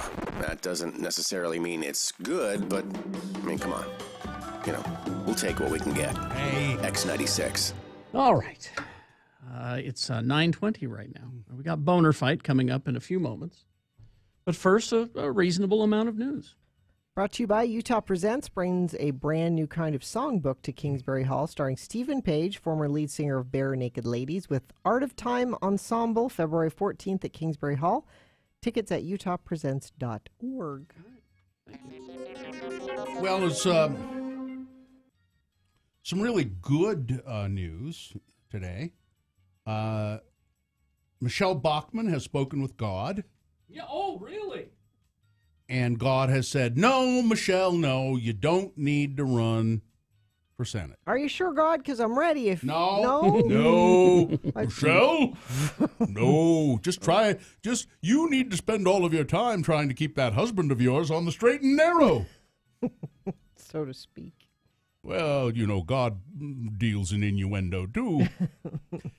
Former Representative Michelle Bachmann decided against running for the Senate this year because God didn't say yes. Well, I've tried to keep my ears open and hear what God was saying to me, and I considered it for quite a long time, she said. It became very clear to me that I wasn't hearing any call from God on this. Uh-oh. I was listening. Oh, so God didn't say no. God didn't God talk isn't speaking to her anymore? Oh. Well, I've been busy, Michelle. I'm sorry. I had, there's some things going on in the Middle East. I had a Super Bowl I had to rig. That's right.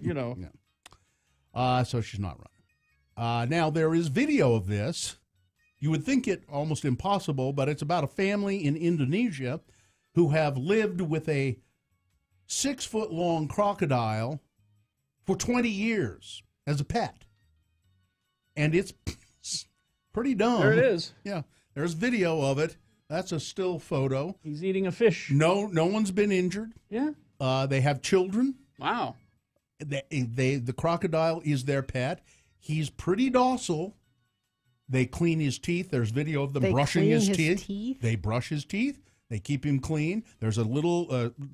Crocodiles are lazy animals in the long run, and there's a kind of a long, narrow trough with water in it that he mostly lays in that, and just sort of hangs out. It's right by where they hang up their laundry, however, and there's video of like the wife or the woman in the family hanging laundry, and there's this crocodile right below her. But they get him out. They feed him fish. They hose him off. There's the video at x96.com/live. See, he mostly just sort of lies in that trough there. There he is eating a fish at x96.com. Brushing his teeth.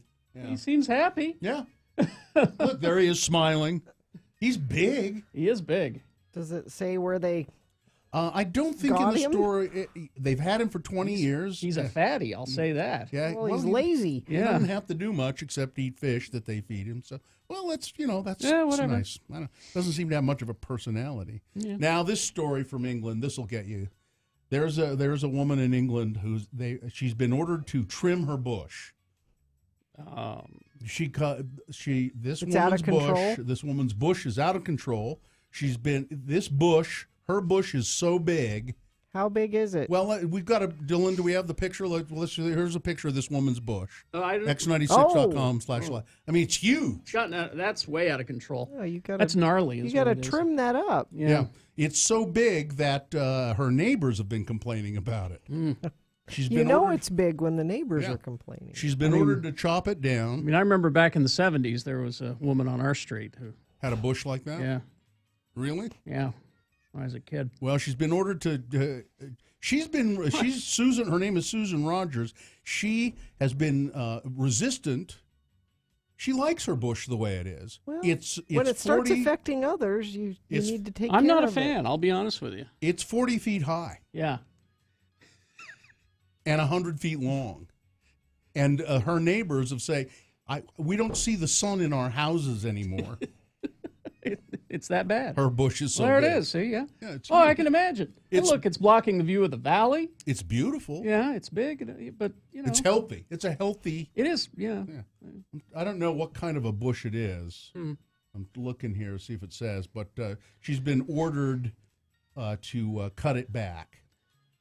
Our London friend of the program said she better get that bush in line. That is no English country hedgerow. No, it isn't. Paul Ryan. He's, I don't care for him, but Randy Bryce is a Democratic candidate who's going to run against. He's running against Paul Ryan. Iron Stash. Yeah, that's what they call him. Iron Stash. He has a big old mustache. He's been ordered to trim his stash. No, it's blocking sunlight. In the always raging spin war between the Democrats and the Republicans, Democratic candidate Randy Bryce got the upper hand over Paul Ryan this weekend because Paul Ryan did a tweet that he then withdrew quickly because, well, he realized, hey, I'm an idiot. That doesn't and he is sound an idiot. good. So what he did was he tweeted about a public high school secretary in Pennsylvania who, because of this great Republican tax reform, got a $1.50 pay raise every week. $1.50. You see? And Paul Ryan tweeted, it'll pay for her Costco membership for a year. And then he deleted the tweet because he realized, oh, wait, that makes me sound stupid. because, well, I sound stupid because I am stupid, but he deleted the tweet, and this this Democratic challenger, though, he has a screenshot of it, and he started using it. He raised $150,000 for his campaign over the weekend because of that tweet. So Paul Ryan was helping out someone. He was helping out his Democratic challenger. Now, let's see. This whole Uma Thurman, Quentin Tarantino. I mean, it goes back to the Harvey Weinstein stuff, and she said, "I've got stories, and I'll tell them when I'm ready." And then she started talking about. Now she said, I think she talked about Harvey Weinstein. He assaulted her in a hotel room. Yeah. And then she said, "Let me tell you about what Quentin Tarantino did to me. When we were making Kill Bill, there's a car crash scene, and he made me drive the car. It wasn't a stunt woman, and he made me drive it and too fast. And I kept saying, I don't want to do this. And he said, no, you have to. And I did it. And I drove the car very fast. And she said, here's video of it. Because he said, I need you to drive fast enough so your hair's blowing. And he wanted to see her face in the rearview mirror. Yeah. So he was after a shot. Yeah, and it was dangerous for her. And she crashed the car, and she got not seriously injured, but she was injured. It screwed up her knees, and she had knee and neck problems pretty much the rest of her life. But now she says, now this video, I have it because Quentin Tarantino gave it to me. Yeah. He's been holding on to it for a long time because I wanted it because it showed this injury, and I wanted people to know about it, but he wouldn't give it to me. But he did recently give it to me because of all this Harvey Weinstein stuff. And he said, I'm sorry, I shouldn't have kept it from you. You please go ahead, show it. I shouldn't have done what I did. I was young, filmmaker. He said it's my biggest regret is not keeping the video, but making you drive when you were not comfortable doing it. And hiding the video. Yeah. And she said there were a couple of other people that involved that also tried to keep it from her, some producers and camera people. Because they didn't want her to sue. If you have the video, you can sue. And now she says about Tarantino, it took courage for him to do this, to give this to me, and I forgive him for anything that happened, and I don't think anything should happen to him because of this. She hasn't forgiven Harvey. Well, no. That's a different thing.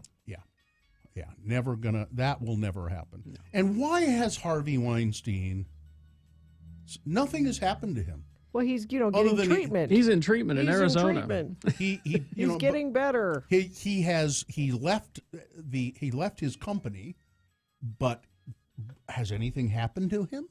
Really? He's lost his entire reputation, I suppose, but he's not been jailed. He's not been sued, as far as I know. I'm sure he's being sued. But he should be jailed. He got slapped in a restaurant. Yeah. Oh, I didn't hear that. Oh, yeah, it was about a month ago. Got nothing. Yeah. Guy slapped him. Oh, well. It's Boner Fight with Radio from Hell on X96. All right, here are the candidates. The winner from round one. Hair highlights, not on our watch. 16-year-old girl, beautiful long hair. I think she was 16. Beautiful long hair. She's spending time with her mother. Her parents are divorced. Her dad is remarried. Her dad is a volunteer firefighter, married to a woman who's a volunteer firefighter. So anyway, this 16-year-old girl spending time with her mother. She said, for my birthday, I'd like to get highlights in my hair. And the mother said, okay. And she did. And then she went back to her dad's house where she lives with her dad and her stepmom. And they said, highlights? Oh, my God. Can't have that.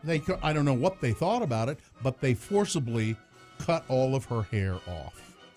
Just chopped it all off. That's boner candidate number one. Boner candidate number two, the ultimate victory celebration.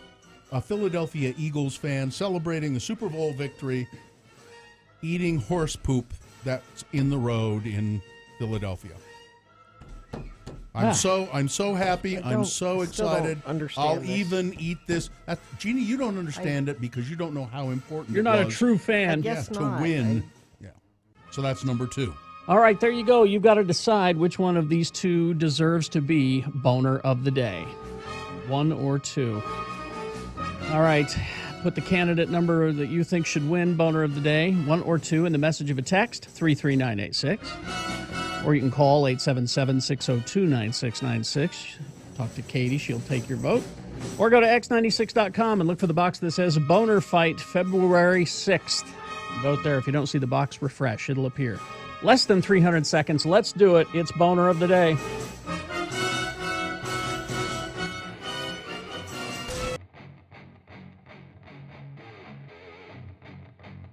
So weird. What? I took the garbage out last night about 5 o'clock, right? This morning, I'm backing out to come to work. Okay. And one of my cans is tipped over and open, and the other one is still up but open. Mine too. I stopped in the driveway this morning. I'm pulling out of the driveway, and one of my cans was Okay. knocked over. The other one moved. Gets weirder. Did you notice the rest of your neighborhood? I did not. I drove up my street because I thought I saw, but I couldn't quite tell. It looked like others had this happen. Are you guys unfamiliar with wind? It was really windy last night. It was? Is this It was? Is this I didn't new know. and unusual? When was it really windy? It's not been any more windy than No, usual. it was really windy last night. It wasn't windy when the cans went out. Well, were put Well, out. that Was was it windy after I went to bed? Yes. Oh, I didn't didn't hear get it. home last night until almost 10 o'clock. Oh, and so it what- was okay, windy. so we were asleep. Just think I it's was- funny. So what do you think My it's- cans were Well, it was tipped weird. over. What? But what? Wouldn't your first thought be? I wonder if the wind blew my cans. No, that I was didn't my think first. that- I That didn't was my think that first at thought all. until I saw everyone else's, and I'm like, I didn't think that at all. because again, it wasn't. I woke up at about midnight to pee, and the wind was blowing, but it didn't. It wasn't blowing any more than usual. There were gusts. Yeah, well, I didn't hear any of that, and no, I didn't think that. I just thought, I wonder why the garbage can is knocked over. You immediately go to conspiracy, not I wind. went to No, I didn't go to conspiracy. I went to somebody backed into my can and knocked it over. That's what I thought. I went to raccoons. That was my first thought. I also thought of raccoon. Could have been raccoons. It was really windy. I thought raccoons, maybe. Okay, so it was windy. Thanks, Gina. Thank. You could have Why just is told that us. irritating? I'm just amused Because you're that you acting guys like thought, we're asses you guys are because both we like, didn't know it was windy. We're over too. Like I said, it didn't seem any more windy than usual, and my cans have survived many a windstorm. As you know, I live on Mount Doom. I know. And we have our occasional wind. You idiot! And- it was windy. And this is the first time that this has happened. I would think My cans usually survive the Whatever. wind. My cans have not ever that I recall have ever been blown over by the wind. Yeah. And it didn't look that way. It didn't look that way. One of them had been moved and one of them had been knocked over, and I thought somebody backed into them. Yeah. And I had to get out of the car and put them up. But the lid was just open on one, and it was still standing. That's why, to me, Well, it was that's odd. And that is odd. That the wind would just lift the lid. Oh, you're stupid. You know, mine also knocked over last night. Did you think it was raccoons or someone running into them, or did you think it was the wind? Well, but the wind in Bluffdale is... Be careful how you answer, because you're a moron You're if being you don't judged. answer the way Gina thinks you should. You're a moron. Now, here's where I think that you're all wrong. I think someone knows where each of us lives. That's what it is. And That's what knew it is. that we would notice getting up early, something askew, would want to blame it on the wind. Yeah. You're probably right. Stupid. You're stupid, That's Gina. the most plausible. He's probably figured it out. Were your garbage cans down, Gina? I didn't put my garbage out last night. It's not garbage night. Aha! Aha. Aha! How is that aha? How is it aha that we didn't know it was windy last Let me night? tweet all-knowing suit. This sounds like a prank he did. Did he prank us?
602-9696 or text us at 33986. Message and data rates apply. All right, it's 9:37. Time to award Boner of the Day, which is brought to you in part by some delicious pomegranate pork, and it was in lettuce cups. Lettuce cups, huh? Yeah. And it's Tuesday again. Celebrate at Gracie's with dinner and a show featuring Matthew and The Hope from 7 to 10. Like Gracie's on Facebook for updates. Adults only. I've heard that band. Oh, Matthew, you have? Yeah, I've been around. Forget where I was. Maybe you were at Gracie's. Well, I was in an event, and they're good. They're really good. Matthew and The Hope. Oh, as a matter of fact, I know exactly who they are. Yep, this guy is really good, Matthew. All right, so the winner of today's Boner voting, round one, hair highlights, not on our watch. Girl getting her hair chopped off just because she got highlights put in it. And Boner candidate number 2, the ultimate victory celebration. A Philadelphia Eagles fan celebrating the Super Bowl victory by eating poop, horse poop, that was in the street in Philadelphia. The winner by a very large margin. Really? Just tons more votes. Running away with it. Boner candidate number 1, hair highlights, not on our watch. There you go. That is the Boner of the Day for Tuesday, February 6th. That is now qualified to be Boner of the Week. We do that on Friday at about this time. Yeah. Let's see. I'm leaving behind Western medicine today. All of Western medicine? Uh-huh. Is that, I don't know if that's smart. I'm leaving Bill. it behind. I'm going to be the world of Eastern medicine. I'm just going to turn my back on Western medicine techniques. Why don't you just do a little of both? How about a little? Nah. No. No, I think the only way you can do it is just go full bore. No, I've had. I'm really interested to see what this does, and like Todd is having back problems, and I've had, as people know, serious back problems and some surgeries, whereas my back does not hurt right now, I have problems with my foot and my leg and numbness and pain, and it's all related to that. And there doesn't seem to be anything that the regular doctors much have been able to do about it. You've tried different. Yeah, I take medicine. Mm-hmm. I take nerve blocking medicines, and that doesn't seem to really do much for me. It works very well for some people, but it is individual a lot of times. Yeah. Sometimes medications work for certain people and they don't. Have you tried like hitting your thumb with a hammer? Yes. Well. Yeah, actually. Because it makes you forget about the other. Yeah, you're thinking about the other one. Yeah. But I, it's funny. It's and I don't talk about it too much. But I'm not comfortable most of the time. You're in constant pain. Yeah, and it's so I thought, okay, I'm going to try. I had tried a chiropractic at one time, and that didn't really help me. So I thought acupuncture.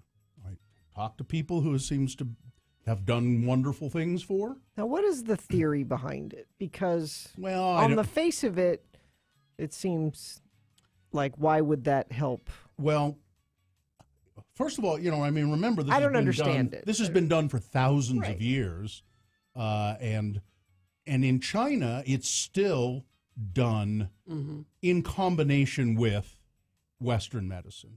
So you go to a hospital in China, they will, they do they have drugs and they have, surgeries and they do things with more modern techniques, but they also use acupuncture and varying combinations of it. And I don't know the theory of it specifically, other than there are nerve pathways through the body, and if you stimulate certain nerves, it can heal things. And so they put these. And I actually had an acupuncture treatment one time, not for anything specific, just to see what. Yeah, I said I'm not. They were going to advertise with us, and they ended up not doing it. But I said I don't have a particular pain or anything at that time, and I said so. And he said no, we can just do it, and it'll relax you. And I said okay, yeah, it did. It was not painful. Now, I might have also been relaxed because I was lying on a table in a darkened room. It's very relaxing. Yeah, but it wasn't painful, and it did seem to be relaxing. And it was kind of interesting that they put like a half a dozen or 2 dozen little needles in. And how long do you lie there? I think I was there for 20 minutes or half an hour, something like that. That'd be nice. But this place I'm going to, they say they deal with, and this is a Chinese doctor, and it's a Western Chinese medicine. He said we deal with nerve pain and back surgery pain and all of that. So I'm going to go try it and see what happens. Well, keep us posted. I will. I'm excited and hopeful about it. All right. 9:42. We'll be back in a moment. I'm excited and hopeful for Valentine's Day. Are you? You're hoping to get some diamonds? You want some diamonds? Do you know we haven't been down there in a while? We should go back down to Diamonds Direct because I just remember the people that work there. Well, it's always nice to walk in places and find friends of the program working there. Yeah. But also, they showed us their diamond selection there. Beautiful. Never seen that many in one place before. Now, Valentine's Day for Diamonds Direct, go say hi to them and just. It's a beautiful showroom. Check it out, and I guarantee if you want to get something special for Valentine's Day, Diamonds Direct will have it. And they'll beat just about any price. I mean, no question. Because they get the diamonds directly. That's why it's called Diamonds Direct, directly from their people in where is it that they? Tel Aviv. Tel Aviv. Yeah. So right now they're doing their Valentine's Day sale. You can get 5 years, 0 interest financing. 5 years to pay for the piece of jewelry that you want to buy to give to somebody special on Valentine's Day. And, mostly we think of men giving a diamond jewelry and stuff to women, but there's masculine jewelry there as well. Yeah. I saw some rings when we were there last. Yeah, check it out. They're at 6400 South, right across from the Fashion Place Mall. It's Diamonds Direct. Hi, I'm Bill Allred, and on this week's Let's Go Eat show, I chat with Jimmy Martin. Yes. My grandpa never said that. What was that all about? Fine, I won't say anything. No, we're not saying don't say anything. We're trying to. For how many years have you been here? We're trying to still teach you. Please say things. But, wait for a break in the sentence. When someone is in mid-sentence, you don't start talking. I might forget what I was going to say. There is that. There is that. There's an unplanned course change being fed into the instrument, sir. The minute it comes to me. No, Leanne, we're not going to stop being mean to Gina. Go away. I'm not answering that call. Well, no, let me talk to Leanne. Hi, Leanne. How are you? Hi, how are you? Now, Leanne, have you been listening this morning? I have. Yeah, I don't think of being particularly mean to Gina. Well, okay, you guys are always picking on her at some point. You have to be nice to her. Why? I might cry. Yeah, see? I think... Don't make Gina cry. Okay. Leanne, you and Gina are single-handedly putting women's rights into the Middle Ages. All right? You fight like hell for equal rights to work just like the men, and then you get here and expect special treatment. No, it's not special treatment. It's called don't be mean. Yeah, that's what I'm saying. That's special treatment. Don't be mean. Don't be mean or you might make her cry. You have to understand Carrie's mean to everyone. Yes. Thanks, Leanne. Thank you, You're Leanne. welcome. I love you guys. See you later. Oh, my God. Michelle. Hi, Michelle. Hi. How are you this morning? I'm just fine. You're a great Americanist. What can we do for you? I just wanted to tell you to be nice to Gina. That's all I okay, thanks. I was feeling sad for her. See, you were going to cry for me, No. huh? I was. I think I had a couple of tears welling Michelle, up, do you think you know that... what? This is wrong. Michelle, do you think women need special No, wait a treatment in the minute. workplace? I never said they needed special treatment. No, I'm asking you a question. No. Okay, then. Michelle. But there's a difference between special treatment and just common courtesy. Michelle. Being nice. Michelle, is it common courtesy? Now, have you've been listening this morning? Yes. Yes. All I'm trying to do is get through this feature. Yeah. And Gina is saying, "Oh, that's what happened to the." How is that common courtesy? So you know what I did? I stopped and said, "Well, then tell us all about it." Apparently, you were being sarcastic. Apparently, And then you yelled at her a I minute didn't- later for like 5 minutes. You I guys didn't- stop. You just all kept right, going. no, I Michelle. didn't yell. Michelle. And going. I didn't yell. Michelle. All right. Michelle. Is it common courtesy to interrupt someone when they're speaking? No, but she said she was sorry. But she says she's sorry every day. But I'm really, really sorry. Oh, wait a minute. Michelle's right. Gina said she was said, sorry. I'm sorry, and you kept going, and I thought, that poor girl's either Again, gonna cry or Michelle, quit. you and Gina are setting back women's rights 30 or 40 years. I have to disagree with you.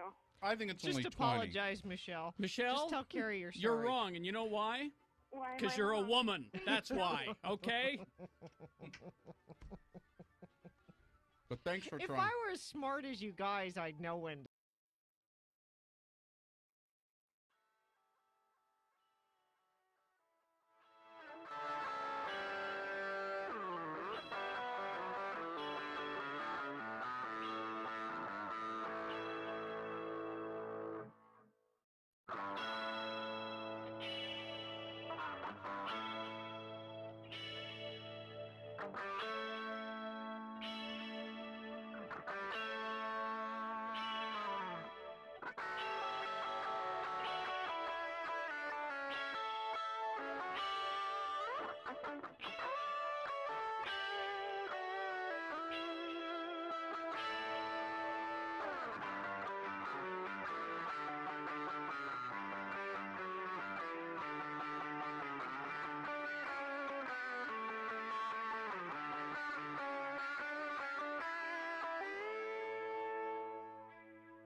Should be Shifty Adam Schiff. Yeah. Yeah, why wouldn't you go shifty? Shifty Adam Schiff. He's getting lazy. It's dumb.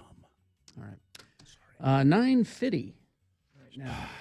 Surely there's a Donald Trump insult generator out there somewhere that we could find out what I don't think you need call us. Sure, yeah.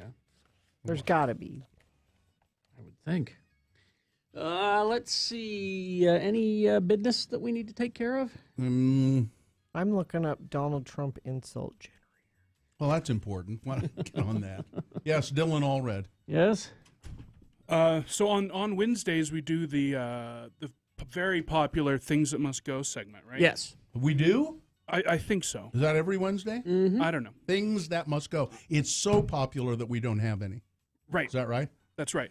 So if you if something's bugging you, yeah, maybe so Bill, you could send in not having Things That Must Go on Tuesdays is bugging you. Yeah. And you could email that to radiofromhell@x96.com and just type in the words must go in the it. subject line, and then we'd read it on the air, and then you'd have must goes for Tuesday. So this right here is like a mini must go we're doing right now. Oh, I've got one right here, though. What is? Did you see this one from Chris Hawley? No, I won't read it now. Yeah, it might be our only one for tomorrow. It's a big one.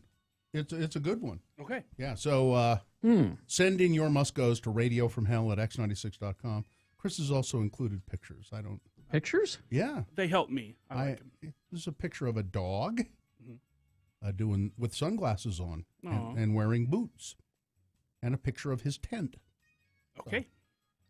Not the dog's tent, Chris's tent. Well, now you better read this one. We will. Well, it's up to the must-go selector which is Gina when she's not busy doing something I was else looking up online. Donald Trump insult generator. So, like Chris Hawley, you too can send in Muska. Oh, we'll see. Andrea has sent one in. Have you seen that?